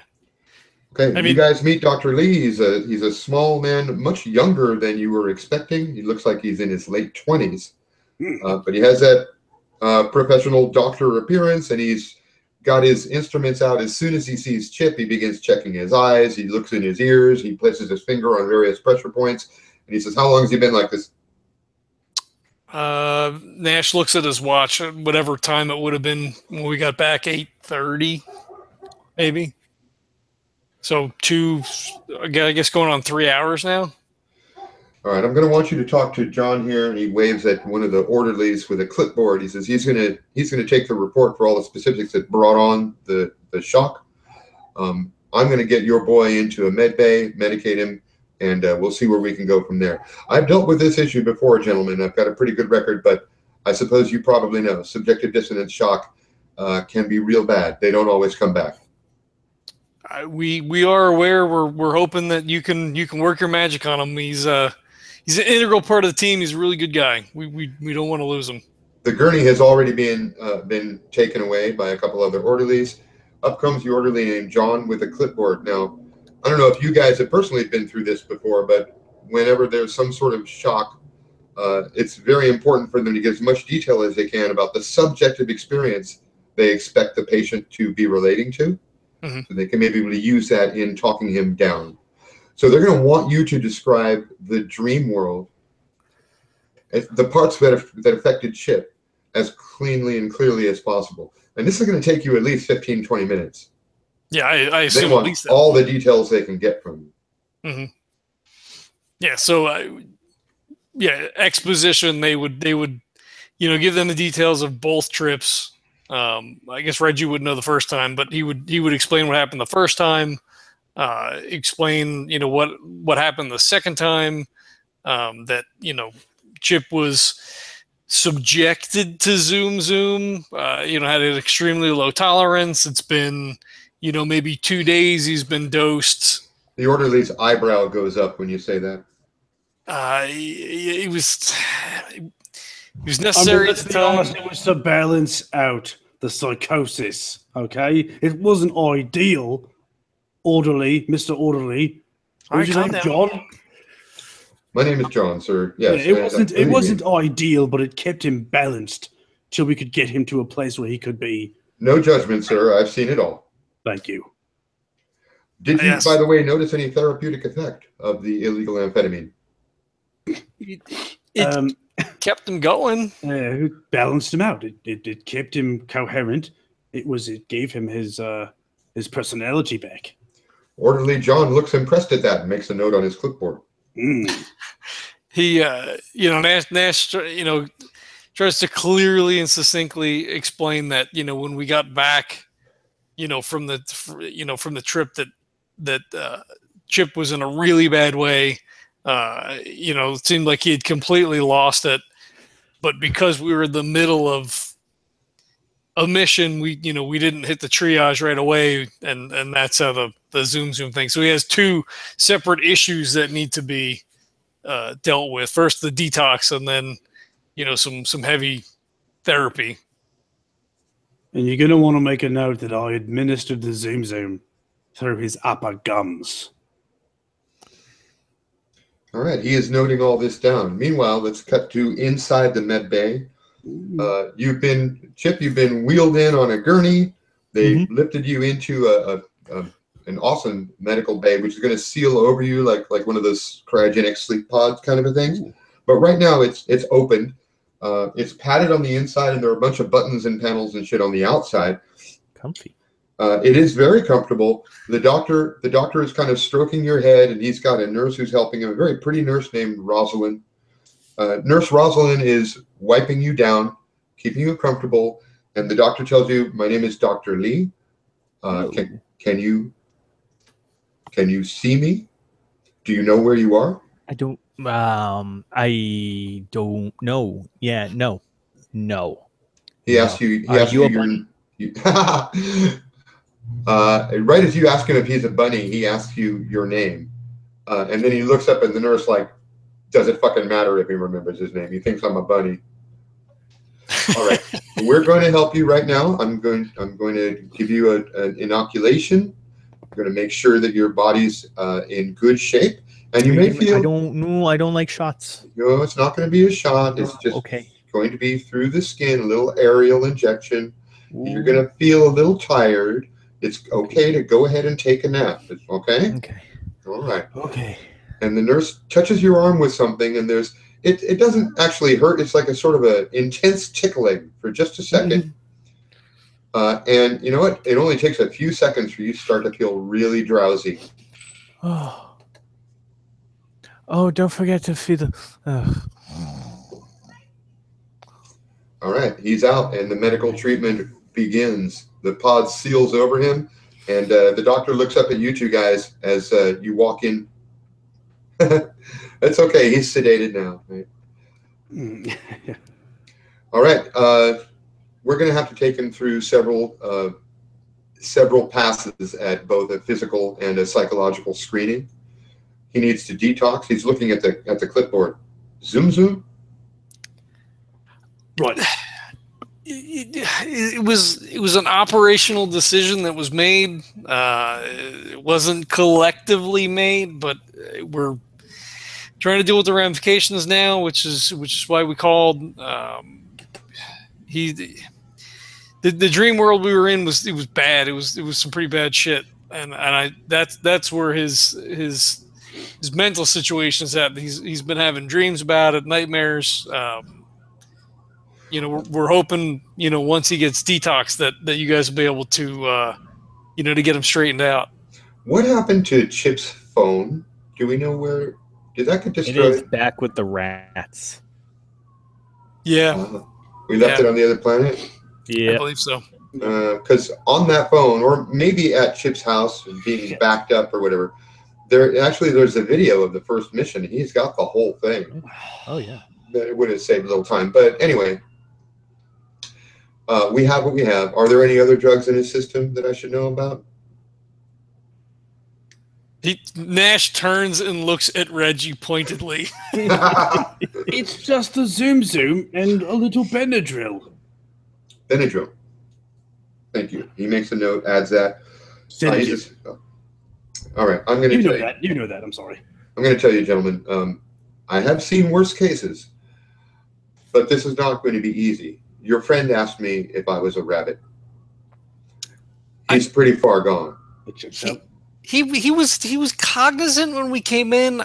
Reggie told him that he was helping us with the mission, so he may have been playing it a little bit. That he wasn't quite, because he was okay in the car. I mean, as okay as he could be. It was a ruse. He's probably just playing the part. He is an actor. The doctor looks back and forth between you guys. You kind of get the feeling he doesn't quite believe your story, but never fear. We're going to do everything we can to get this man back to 100%. And meanwhile, I suppose all you can do is wait. And then he calls the orderly over, and the two of them go into the med bay, and the door's shut. You're locked out. Shit. Well, fuck. I guess that's that then. I'm going to go get some coffee while you wait in the hallway for a moment. Okay. I didn't actually ask Bento where he was going to meet us. I assume all this shit's connected. I mean, I guess I could call him again. He'll find us. Oh, he'll find us. Yeah, I'm sure. We did the right thing, Nash. We did the right thing.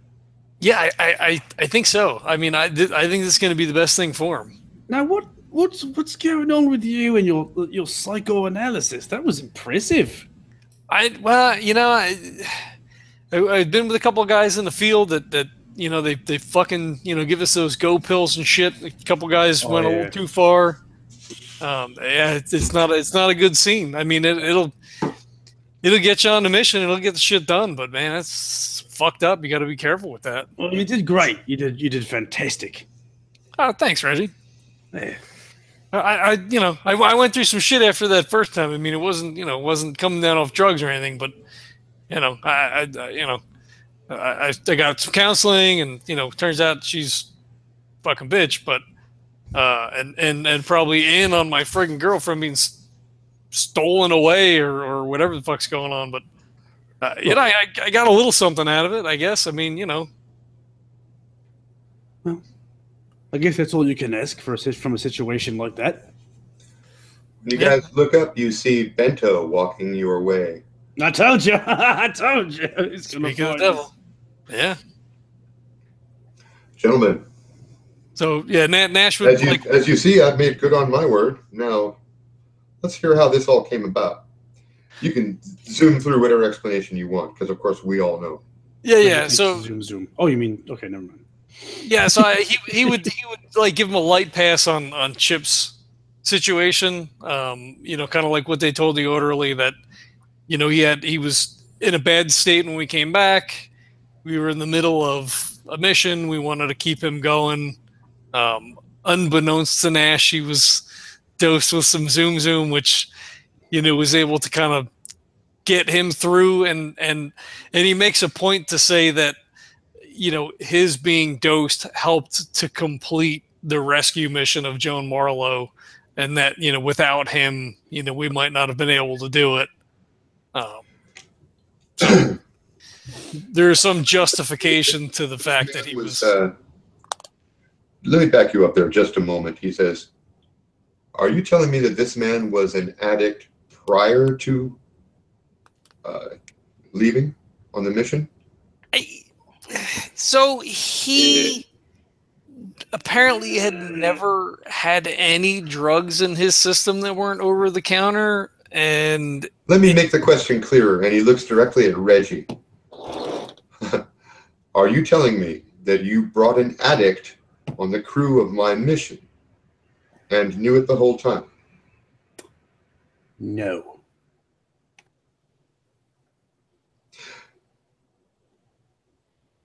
Okay, so when was, this is me, I'm out of character. When was the Zoom first applied? It was actually Susie's Dream 2, wasn't it? Yes, I believe it was when we came back the second time. Chip was at 0, and I don't remember why Chip was at 0. The baby. Okay. The whole baby thing. Oh, the Yeah, baby. the baby. Okay, Okay, yeah, so that was baby. actually a couple Yeah. days ago. Okay, Yeah. so Yeah. the question that I'm getting at here, I need to ask it twice. Once for the orderly who you gave the statement to, and now again for Bento.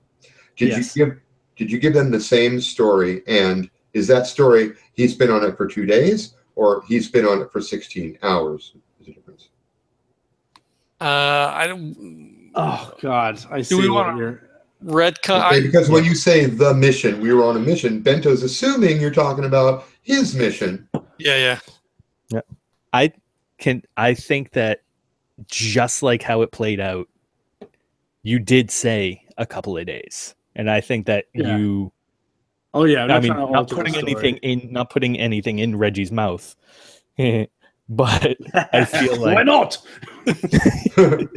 I feel like you wouldn't even be thinking about that. Yeah. Nash wouldn't for sure. Yeah. Okay.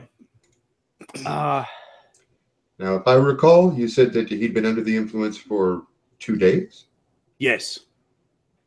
That would mean he was under the influence when he left. Are you telling me that you were aware of this? It was necessary, and we had no time to replace the operative, sir. He had proven extremely useful, and I believe I had his condition well under control. This is highly unorthodox, Mr. Carlisle. Well, I First feel off, as though he's not even a soldier. success- This is not a man in top physical condition, and nor are you a man trained to make such medical diagnoses. I believe my skill set relies a lot on improvisation, and that is exactly why you reactivated me, sir. I can't have you making decisions like this in the field. We will work together again, Mr. Carlisle. I guarantee you that. As a matter of fact, there's something I wish to discuss with you a little later tonight once the excitement has died down. But mark my words, even though you've been ceremonially discharged from military service, don't believe that there's still nothing I can do to damage your career. Do not damage mine. I don't doubt that for a moment, sir, and I want to just reassure you. I did not take any actions that I did not think were not completely necessary for the success of the mission and for the safety and well-being of that boy.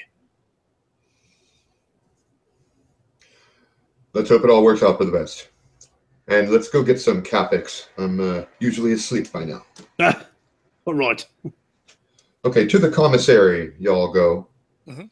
And on the way, you might consider whether this is the right time to ask him what you wanted to originally ask him. Yeah, I'm assuming the halls are probably fairly dead.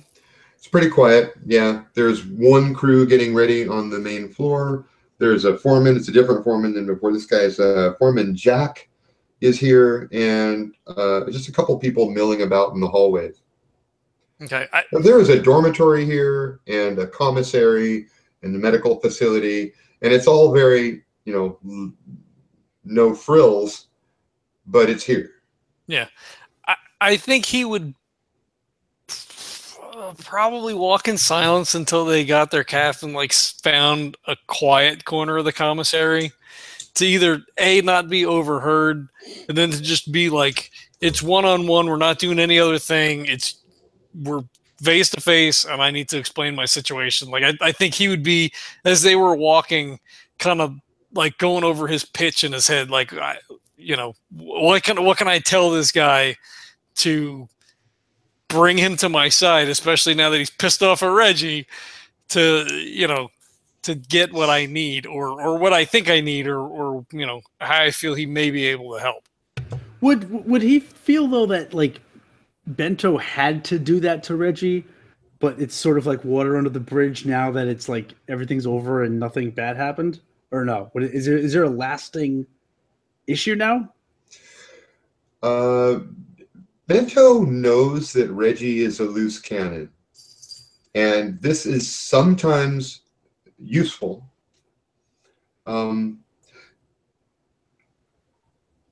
However, putting two and two together, because you realize now that he's connected with Dark Matter Incorporated, and you might remember that last time you spoke, which was only a few hours ago, he told you that the next time we worked together, it would be a business transaction, not a military mission. Oh, shit. Right. Okay. Yeah, so Reggie... So what you learn from Bento as he sits there, he'll explain it to you. My situation has changed since we knew each other several years ago, Reggie. I'm now a professional. And in fact, I've got a commanding rank. I now have a different sort of honor and reputation to maintain. One that doesn't turn its back so readily to the exigencies of the field. And so I'm going to have to be very careful what I put in my reports. However, we do have a job for men like you. I'd like to talk to you about coming to work for Dark Matter. Jesus, Bento, Dark Matter. The pay is very good. Every assignment is different. What you're getting into with me, though, Bento. I understand you're a businessman now. But, I mean, it's me. There are times when even a Reggie Carlisle is the most valuable card in your hand. Well, I hope you know how to play me. Huh? Is it? Yeah, he cracks a smile. There you go. Because I can't change the way I operate. I wouldn't want you to change the way you are, Reggie. When it comes to bringing non-enlisted personnel hyped up on drugs, sending them out in a $224 million vessel, I think I have to draw the line somewhere, wouldn't you? I wouldn't blame you one bit. But... So we're all enlisted men here at the table, or ex-enlisted men. Well, so I also we understand that the field has its own exigencies, which must occasionally be bowed to. That's not the same for civilians. That man in there is seriously messed up and may not ever come back. He wasn't trained for this. You were. Reggie doesn't say anything. He takes that to heart. Now, Mr. Nash, I believe you had something you wanted to discuss. I do. And I hope you'll permit me its full telling. So I have a friend, Nash, or Fitch, Benjamin Fitch. We were in the army together. You may or may not know him. You remember Benjamin Fitch. Yeah. Straight-laced kind of guy. Yeah, I believe I wrote him up for a bar fight at one point. It seems like that could be Fitch. He's no Reggie, that's for sure. Anyway, Fitch is missing. He's been ghosted. Coupled with that, prior to that action. All right, let me start at the beginning. We were contracted, Fitch and I, to day trip to a dream world.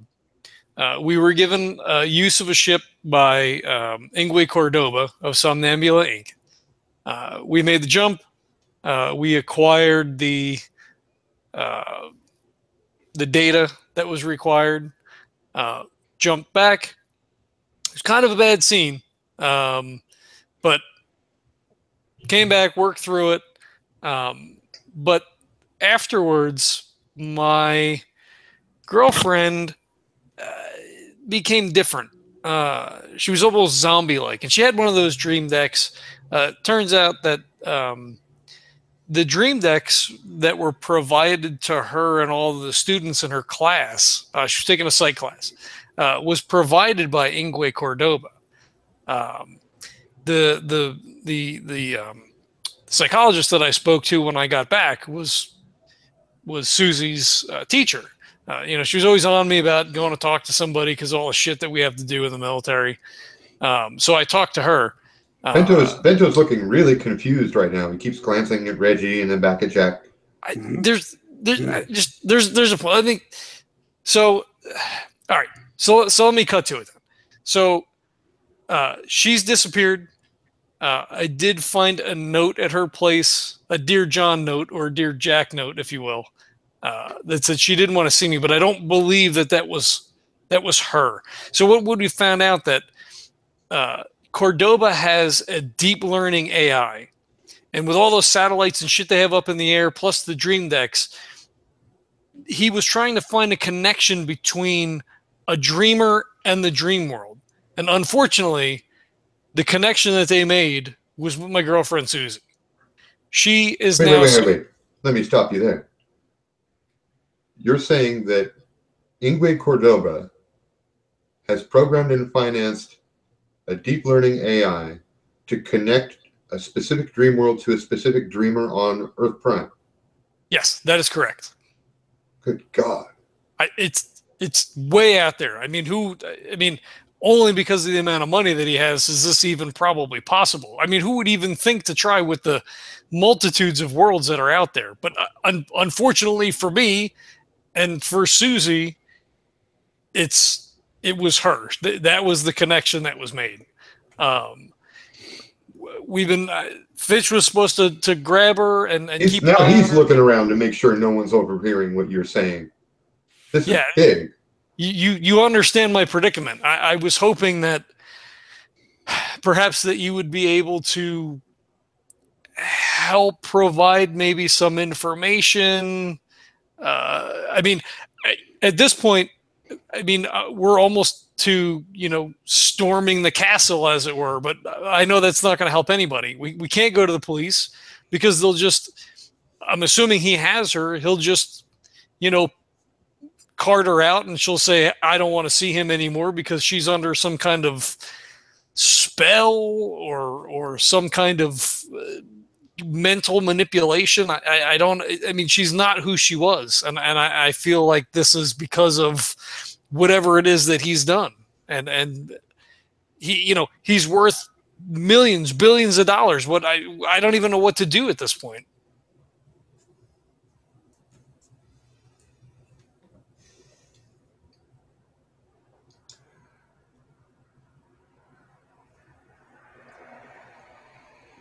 He's at a loss for words. He's just trying to take this all in.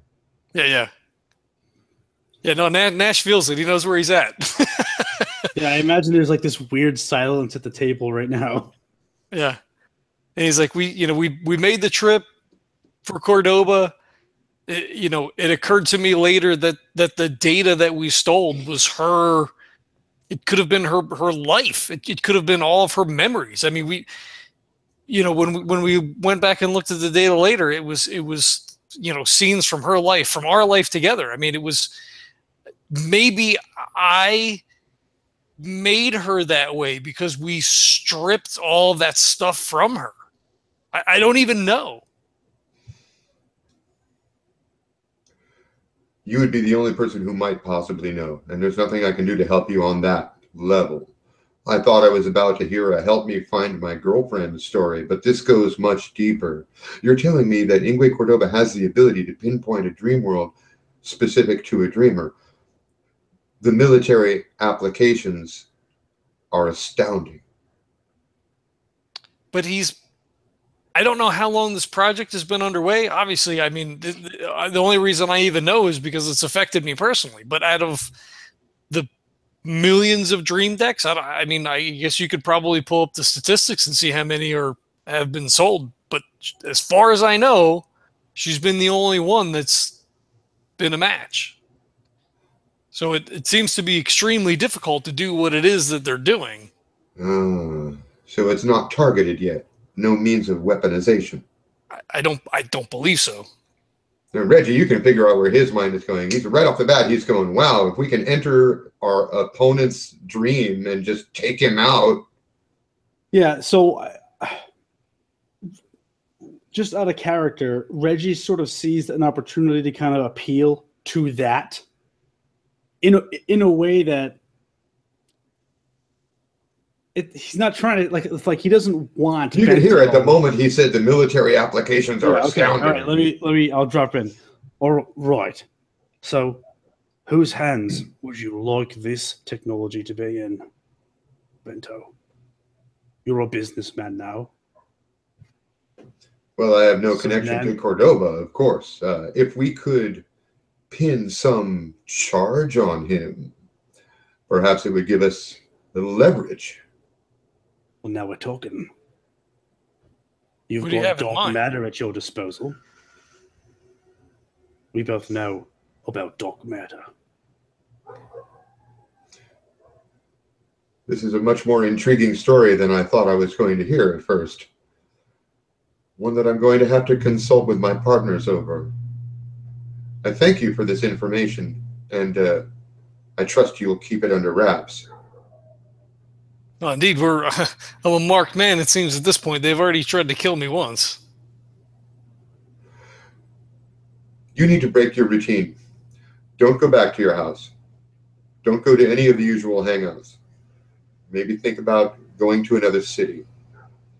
Maybe think about getting some false identification. If Cordoba is after you as seriously as you say he is, and he's already caused both Suzie and Benjamin Fitch to disappear, you guys are even higher value cards than they. It could be that he'll attempt to contact you and use them as a bargaining chip. It could be that he has already taken them out and you're next. And we have no way of knowing which. I believe that Suzie is too valuable to come to harm, as she, as far as I know, represents the only link or the only match. Fitch, on the other hand, is expendable, I suppose. I mean, we understand how this works. We're all in the military. Reggie's been off the radar. I don't believe they know about Reggie. Chip was on the first mission with us, but he is now safely sequestered, so I'm hoping that he's going to be okay. I've been to my house once. We went back when I was trying to contact Fitch when we returned from the second jump to Susie's Dream World, and I couldn't raise him. So I went to his place, and it doesn't look like he's been there. I went to my place where we had the firefight, and they had sent in a cleaner team, and it was painted, fixed, blood clean. I mean, it was like nothing had ever happened. I haven't been back to the house since. Of course, this has only been a few days. Of course, we, went on the search and rescue for Joan Marlow. Well, you don't want to go back there again. They sent in a cleaner team, but who's to say that they didn't leave an extra little something? No. We're not going back there, and quite frankly, we could use a little bit of dark matter's resources in this. I know you can provide us with some identification, alternate identification. I can do that. I can provide you with alternate identification, and I can put you up in, let's say, an apartment in Sacramento until this all blows over up here. It should give us a little time to figure out what to do. From what I understand, as Dr. Lee says, this treatment is going to take at least a day, and possibly weeks. So, you guys stay here. I'm going to pull some strings. We'll hook you up with some new SIDs, and why don't you call around for immediate vacancies in Sacramento? All right, we'll do that. I appreciate that. I know you don't owe me anything. You know, one mission does not a bond make, but I appreciate you hearing me out and you know, giving me the benefit of the doubt here. I'll be honest with you, Mr. Nash. The moment I heard my girlfriend leave your lips, I was about to turn and walk. However, you provided me with some very intriguing information here, and I do wish to see this play out. This is not about who owes who a favor. This is about you delivering something that may indeed turn out to be extremely valuable, if it's anything like what you told me. There's no love lost between Cordoba and Dark Matter. We have never been hired by him. As a matter of fact, one of our competitors was given the bid for the security job at Somnambula Inc. And so it leaves open several possibilities. Let's just put it that way. You say that your girlfriend is the only person upon whom this technology has worked thus far. Yes. But given additional resources, it might be possible to hone the technique down. As a matter of fact, I would expect that's exactly what Cordoba is doing at this moment. Who knows to what stage he's got the technology now, especially since he's got guinea pig number 1 in his possession. I would do anything to get her back, even if they've changed her and she no longer wishes to be with me. This is not something that can be allowed to stand. We can't have giant corporations just experimenting on people and, you know, pulling them out in the dark of the night. That's you know, we live in America. We can't have that. He stands up and pats the table to sort of indicate that this meeting is over. He says, I'll be in touch with you within a few minutes. You sit tight right here. I'm going to need a day. I'll make some calls. We'll figure out our next means of approach. One thing I would not like to see is this technology being used against us. Indeed. Against anyone. Sit tight. And he goes out to his car. All right. And I was going to say, do you guys have anything you want to say to each other while he's gone? Oh, that went well. Yeah, Nash is kind of like head, you know, hands folded in front of him on the table, kind of like head down. You all right? Man, fuck. That went well. I mean, Doc Matter's a little iffy, a little dodgy, but you know. I mean, I'm man. This is fucking huge. I mean, yeah. I'm appreciative that he would be willing to help. I know that he's not helping me for me as much as he's helping. Clear about why he's helping. Yeah, he's helping for himself. Yes. He doesn't give a damn about Suzie. He wants that technology. Right. We need to ride this. We ride Dark Matter until we get to the end. Do you think? Well, do we throw in with them? I mean, like, this is what we know. I mean, we have to throw in with them. It's the only way. Their resources are unmatched, and they've got a bone to pick with Somnambula. I'm certainly down for that. I guess. I mean, if you're a businessman. Yeah, if you're willing to take him up, tell him you're bringing a partner. You know, I know it exactly. keeps us on the inside. I'll have to vouch for you, and I think that's going to be an easy sell because he already thinks I'm a loose cannon, and you balance me out. You're like, it's like you're my zoom. I'm your zoom to your chip, or however the saying goes. I can't quite put it together, but you balance me out. And I think he's going to see value in that. Yeah, I know what you're trying to say. Keep that metaphor under your hat. You're right. That's probably a good idea. Random God voice inside of my head. I mean, I appreciate your passion for me, but I mean, he can literally just pull up my record and see. That's true. Your record does speak for itself. Yes. I mean, the end is a little shaky, but you don't think me vouching for you would help? You don't know. Right. Yeah, it's no, it's good. I appreciate that. Well, I've got a pretty good record myself. I don't know. All right, I think we ride this fucking wave. All right. After a few minutes and another cup of Cafix, Bento comes back. He hands you both a couple new PDAs.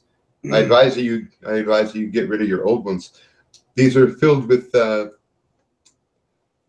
wakes and life trails and subscriptions for your new personas. He hands one to Reggie. Your new name is Brandon Nashim. No shit, Brandon Nashidi. Yeah. Nashid. We'll work on it. Nesheim. Brandon. Oh shit! How do I pronounce that last part? Nishayim. Brandon. Nishim. Yeah. All right. And Jack, you are now Stefan. Stefan. Oh fuck. Takach. You spell it? You did this on purpose to no, you bastard. Takach. Okay. That's a German CH. All right. Just write a note here. All right.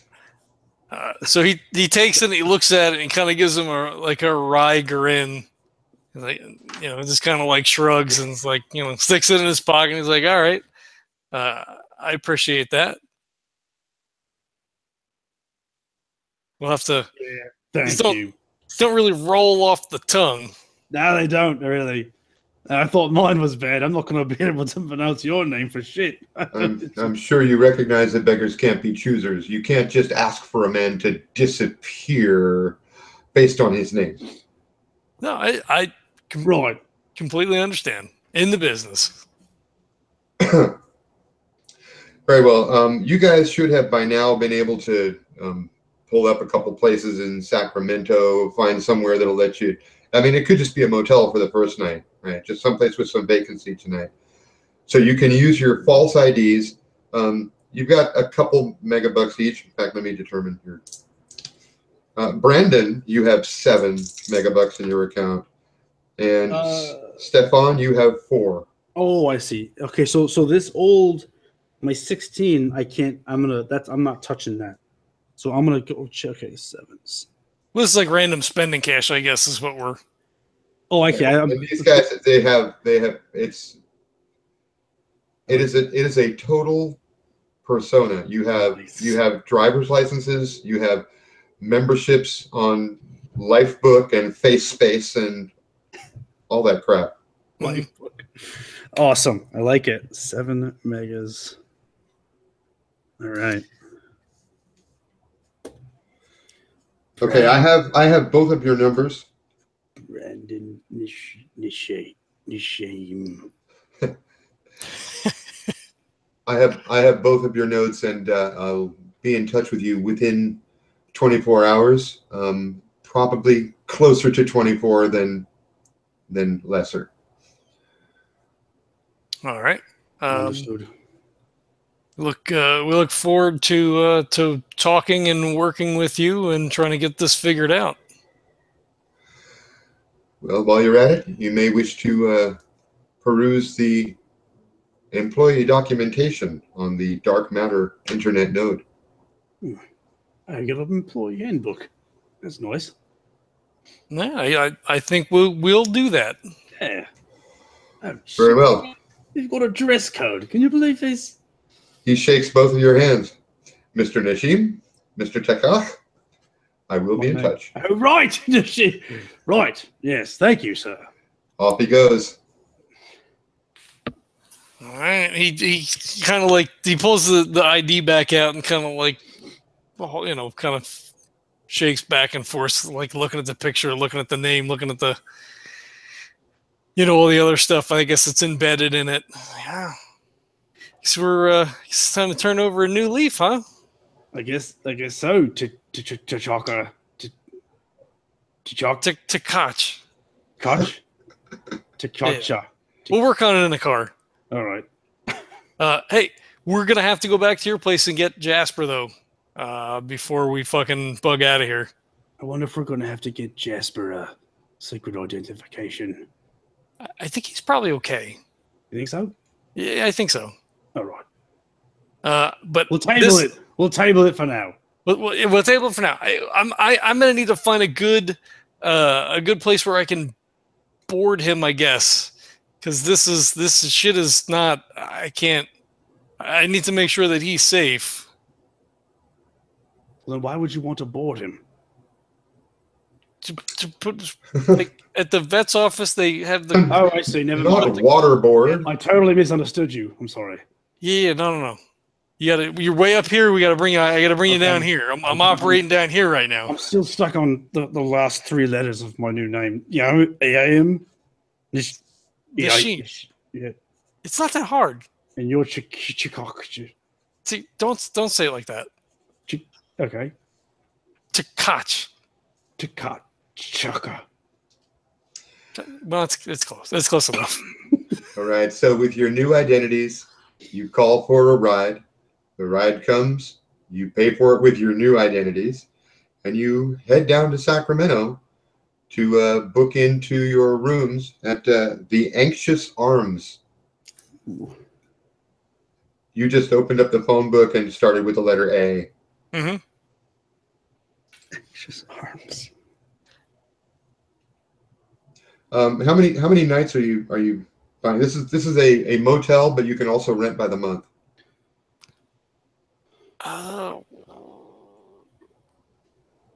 Do we want to do a month while we're trying to find an apartment? How much is it to do the upfront for a month? Not a lot. Not enough to really worry about. It's an open question. I feel like that makes sense because then we can at least just like not worry about it, and then we'll find a place. We'll find a place within a month. I guess before we made that ride, though, we went back to go get the cat. Oh yeah. Okay.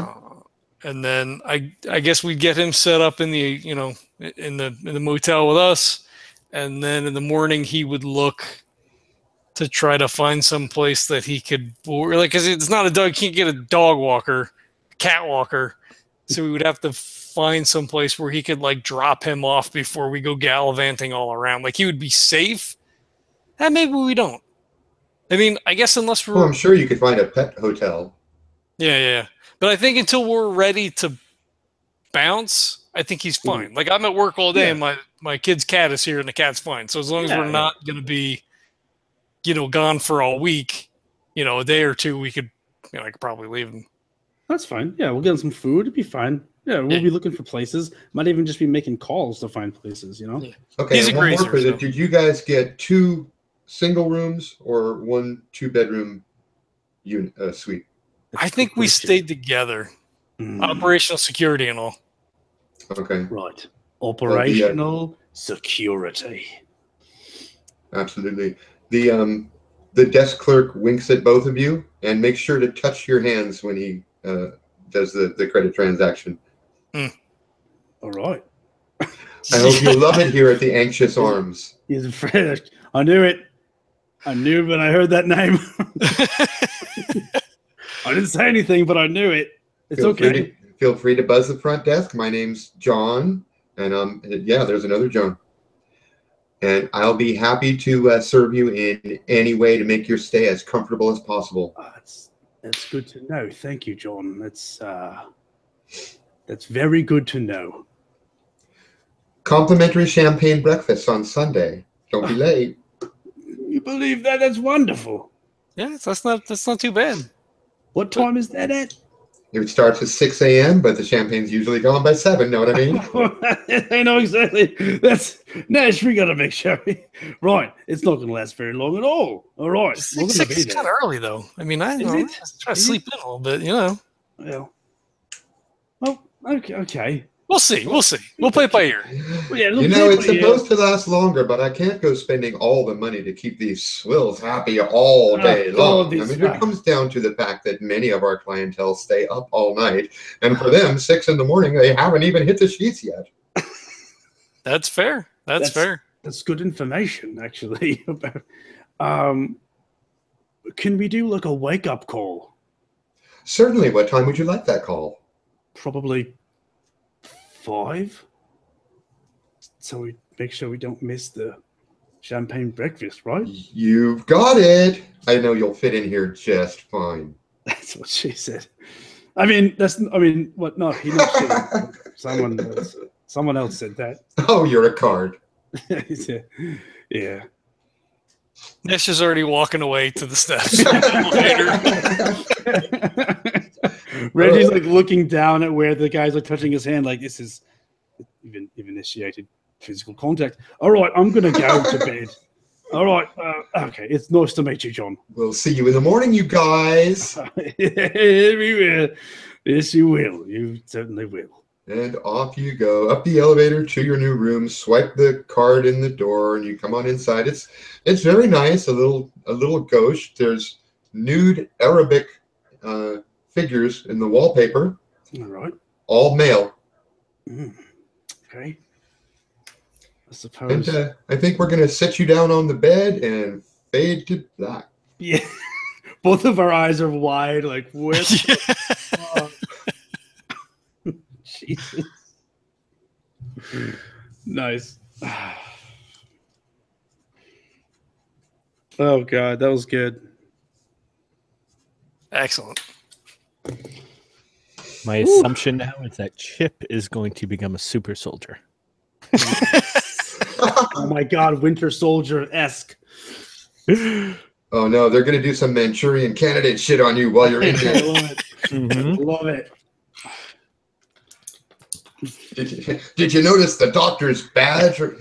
Yeah. It's a little Illuminati symbol. They seem to be a little too interested in how he handled the effects of the zoom. Yeah, I caught that.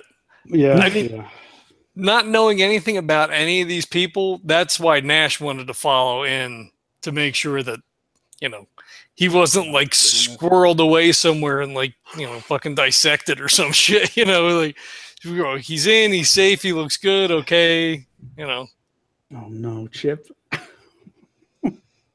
All right, not a lot of experience points this time around, but oh please, no worries. I think what, John, Nash rolled twice or 3 times, and it was all just to keep Chip chill. Yeah, sure that was like the only rolls. He's got 2 for that. He's got a bonus for that. I'm gonna call that saving your life.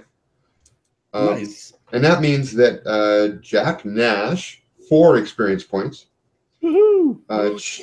Chip, you get 2 for near-death psychological breakdown. And Reggie, you get 2 for the successful detox roll and having a little breakdown of your own. Nice. Awesome. Cool. You're not mad that we shanghaied your character, are you, Jesse? No, definitely. That worked. I feel like if there's ever a time to Shanghai a character, it's when they've got 0 in psych. Right. Yeah. Seems tailor-made. I seem to recall some Call of Cthulhu games that went pretty much the same way. Yeah. It made sense. I mean, there's no magic. Absolutely. There's no magic potion to pour into your mouth. You know, it's not D&D. So it's like, okay, we're either gonna leave him here to fucking die, or we're gonna strap him down and get him out of here and figure out what the hell to do. Exactly. No, It worked. cool. Yeah, that was a lot of fun. Thank you very much. Yeah. You're welcome, you guys. God, I hope Chip makes it out alive. Well, he's definitely going to make it out alive. Like that. It'll be faster. Well, It'll the be thing is, you know what? No, we haven't even made that roll, right? And he's gonna detox. Okay, I'm fairly certain of that. But the big question is the zero psyche. That's still something that's going to take, you know, at least a month of game time to figure out if we can get him back. How far will he take the ruse that he's actually undercover? That's what I'm curious about. Right. Oh, that's a good question. Yeah. Well, You know, that ruse will probably fall away with the effects of the zoom. Right. Because he's staying focused and goal oriented, but that's only because of the zoom.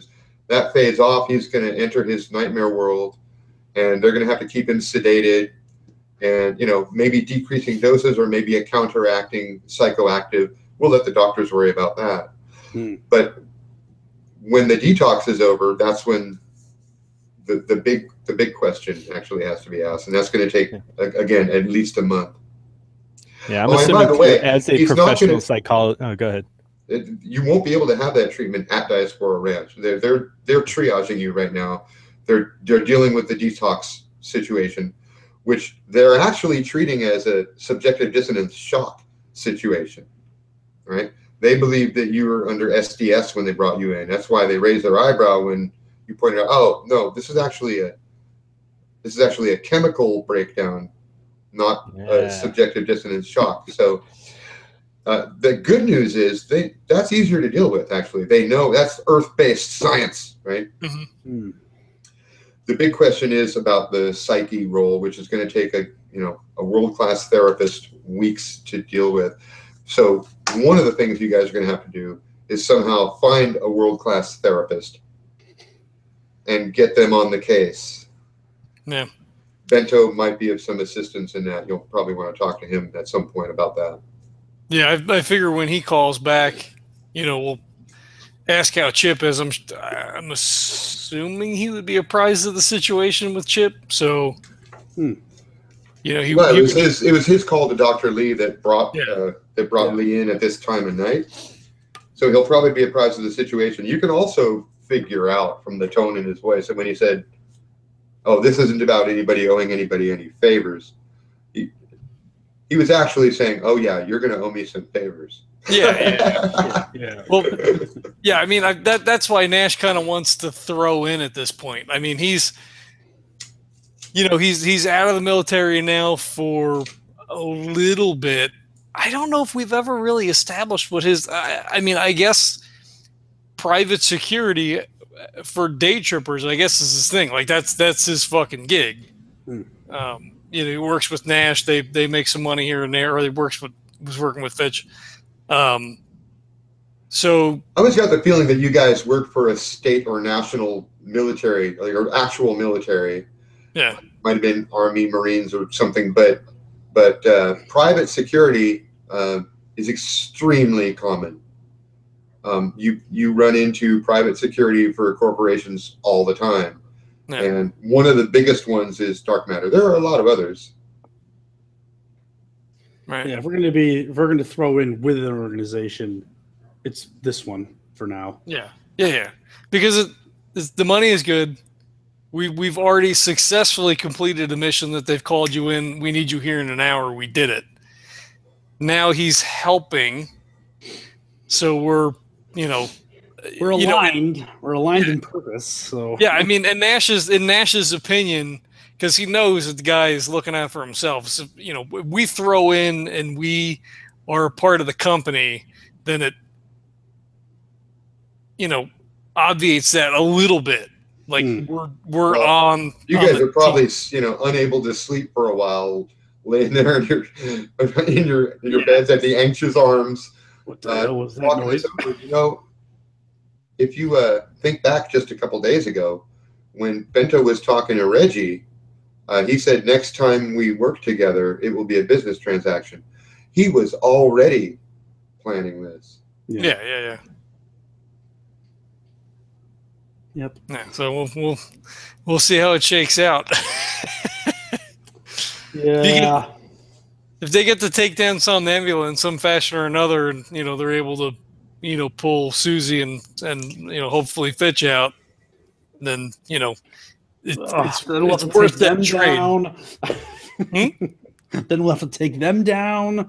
Well, the biggest thing for Bento, I mean, it seems like the biggest thing for Bento is he doesn't give a shit about Suzie. Yeah. And he doesn't really have any personal desire to take Somnambula Inc. down. Yeah. But his competitors have access to technology that he wants access to. Mm-hmm. Perfect. Yeah, no, I completely get it. This is Nash working things over in his mind. I mean, once they're in, Reggie's a wild card. So, I mean, we don't know. A calculated improvisational wild card. Because, he's like, oh, we could, maybe we can make some kind of charge a stick. But he's like uber rich. So the lawyers are just like, oh, here's some money. There's no charges. Like that's how that shit works. I mean, that as far as Nash is concerned, that's how that works. So he's like, yeah, okay, charge is fine, but we need to get in there and do something. Well, now you've got a safe little place to relax and think about it. And they fucking, at least Nash crashes fucking hard. They may sit on the bed, nervously glancing around for, a half hour, an hour as they're kind of like kicking things back and forth. And then it's just like, he's out. Yeah. This is probably the worst place for Reggie to be with his sexual nightmares. They're going to take on a whole new dimension. I don't know what's going to happen. You wake up from a sexual nightmare and there's nude men all around the wall. What if it cures his sexual nightmares? It makes sense of them. And now he's got this other conundrum he's got to deal with now. Oh, wow. Oh, boy. That sounds like a life shaper indeed. Yeah.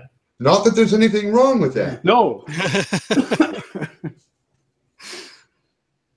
Oh, shit. I forgot about the nightmares. Maybe I should get my own room. Sexual nightmares. Yeah. Well, actually, I think we can assume that it's a 2-room suite.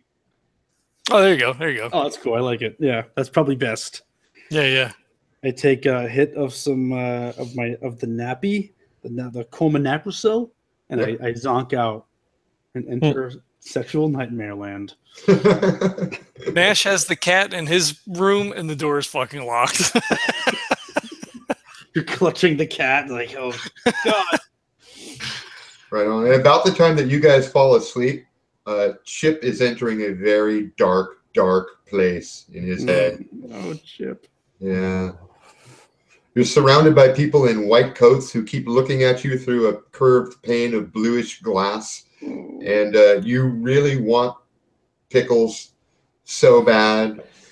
But that keeps on falling away, and you keep on seeing giant babies coming up out of the ground. The ground is falling apart, and you keep tumbling into it. And every time you tumble further, it hurts even more.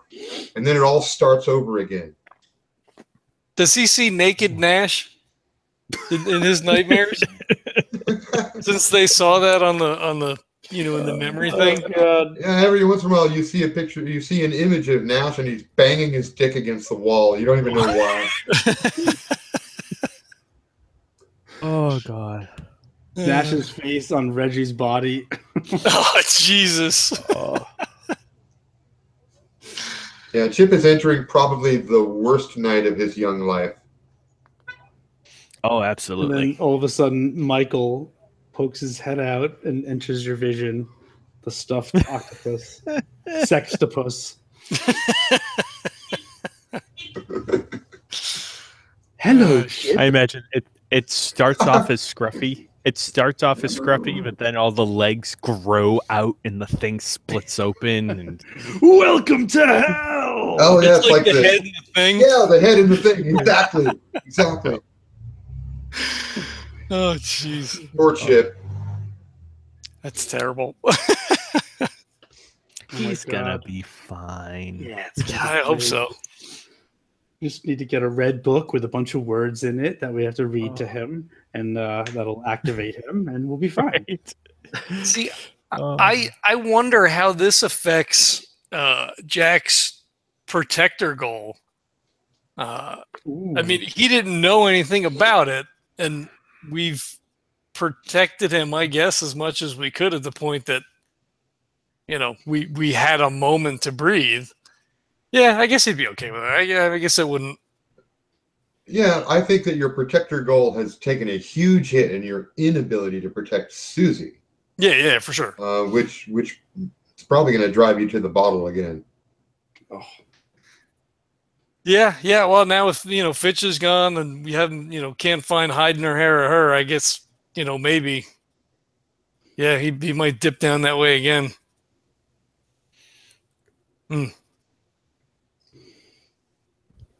Oh, Nash. Lives in tatters. Yes. This game will shred you. I think it's innocuous at first, right? Like Reggie brings like a bottle of fucking whiskey back to the room because it's Reggie. And, it's just sitting on the table and he's like, no. And it's there for like a day or two. And he's like, no. Well, no. You got champagne brunch coming up. Wake up call. This is going to be great. I don't think Reggie or Nash is getting up at 5 o'clock for anything.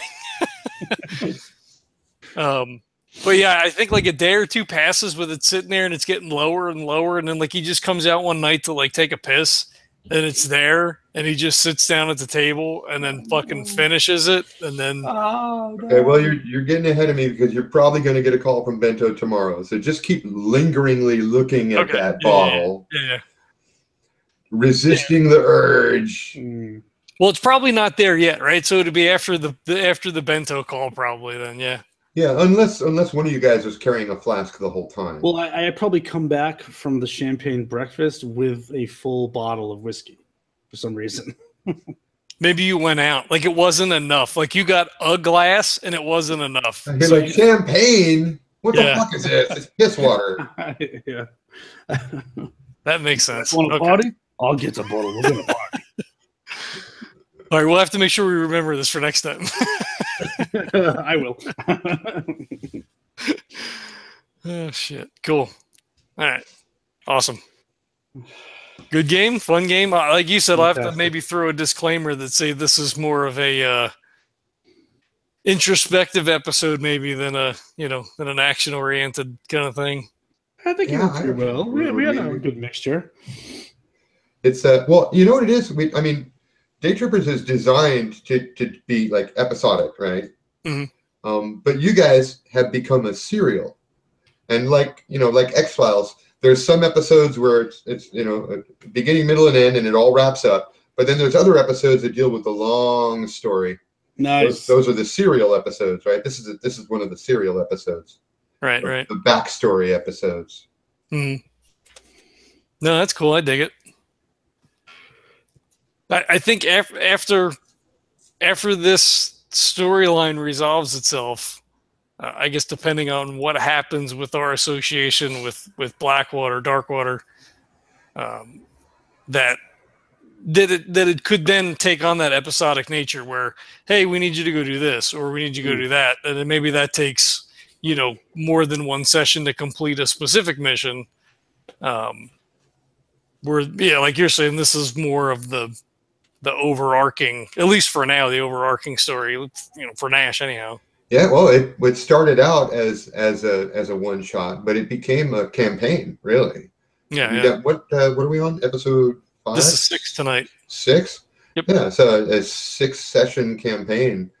That's pretty cool.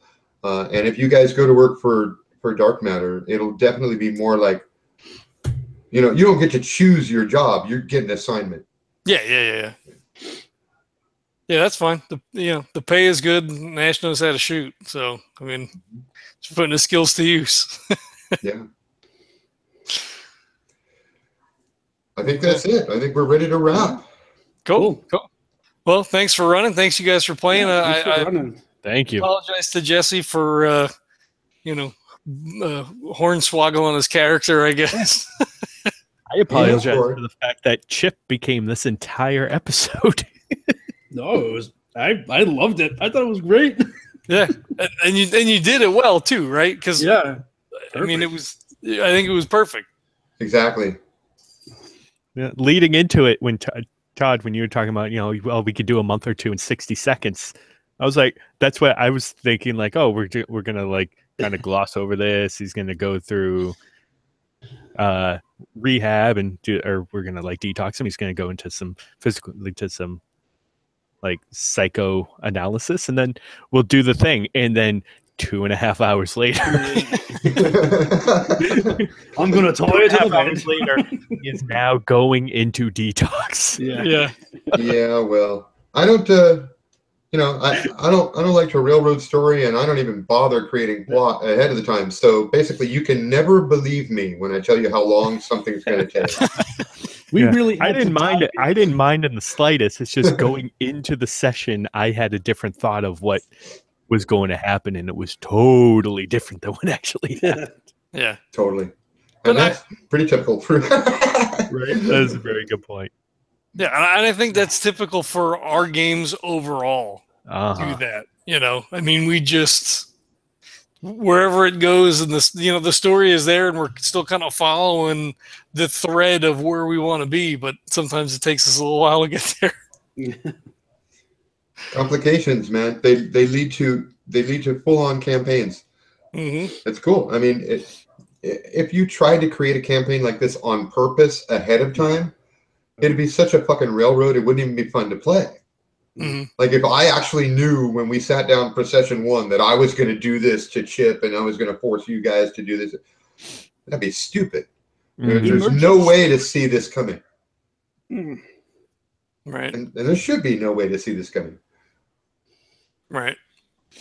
And I feel like we're pretty good at going back and forth and communicating like where characters are, where story is, where maybe we think we should be going, and like that sort of stuff, that even though you're not necessarily planning anything, you kind of have an idea of where the character's headspace is.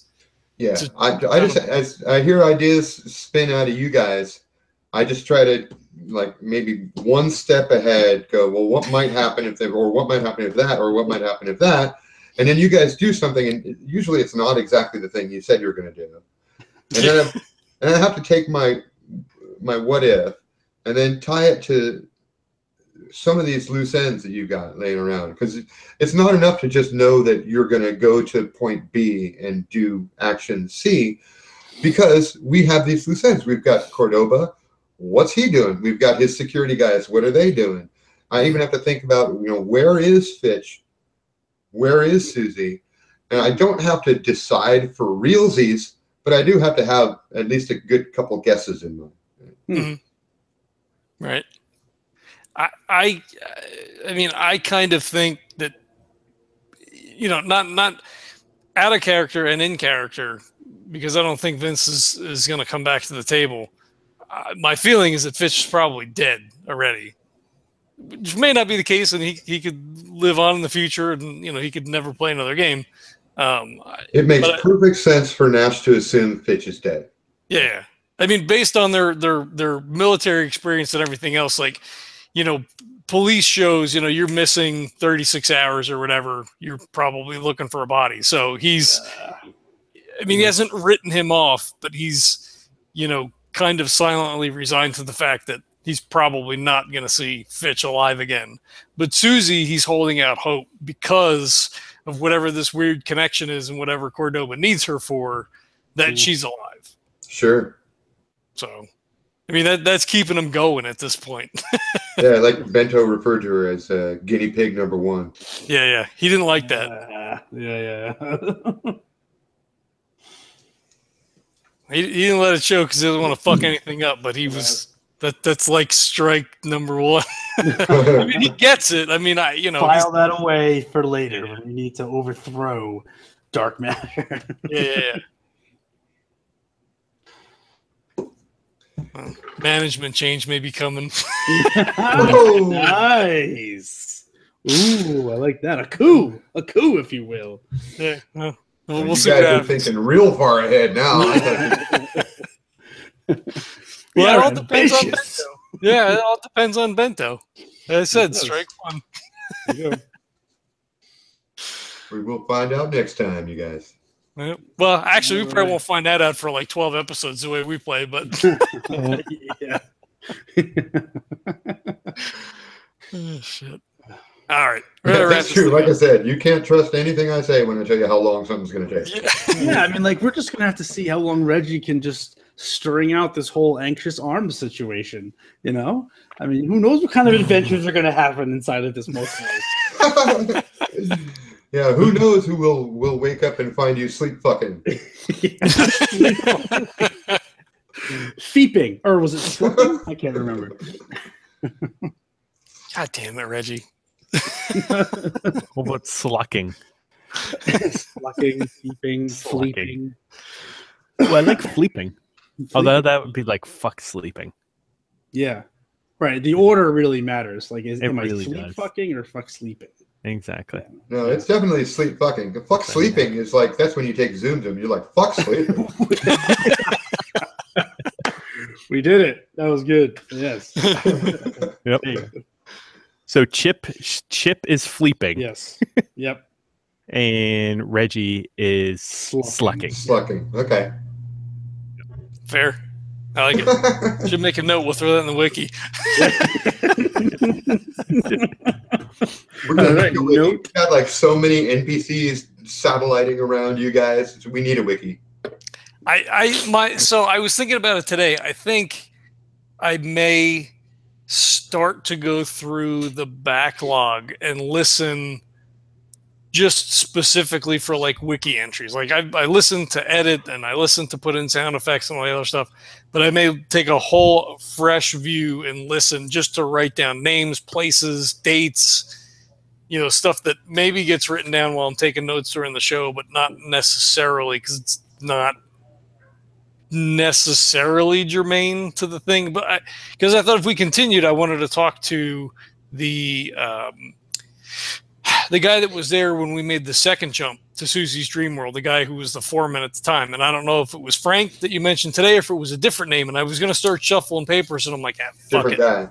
Yeah. Different guy, but yeah, that kind of thing. I've got not all, but most of those names scattered through my session notes, so I can put together like a first draft of that for you.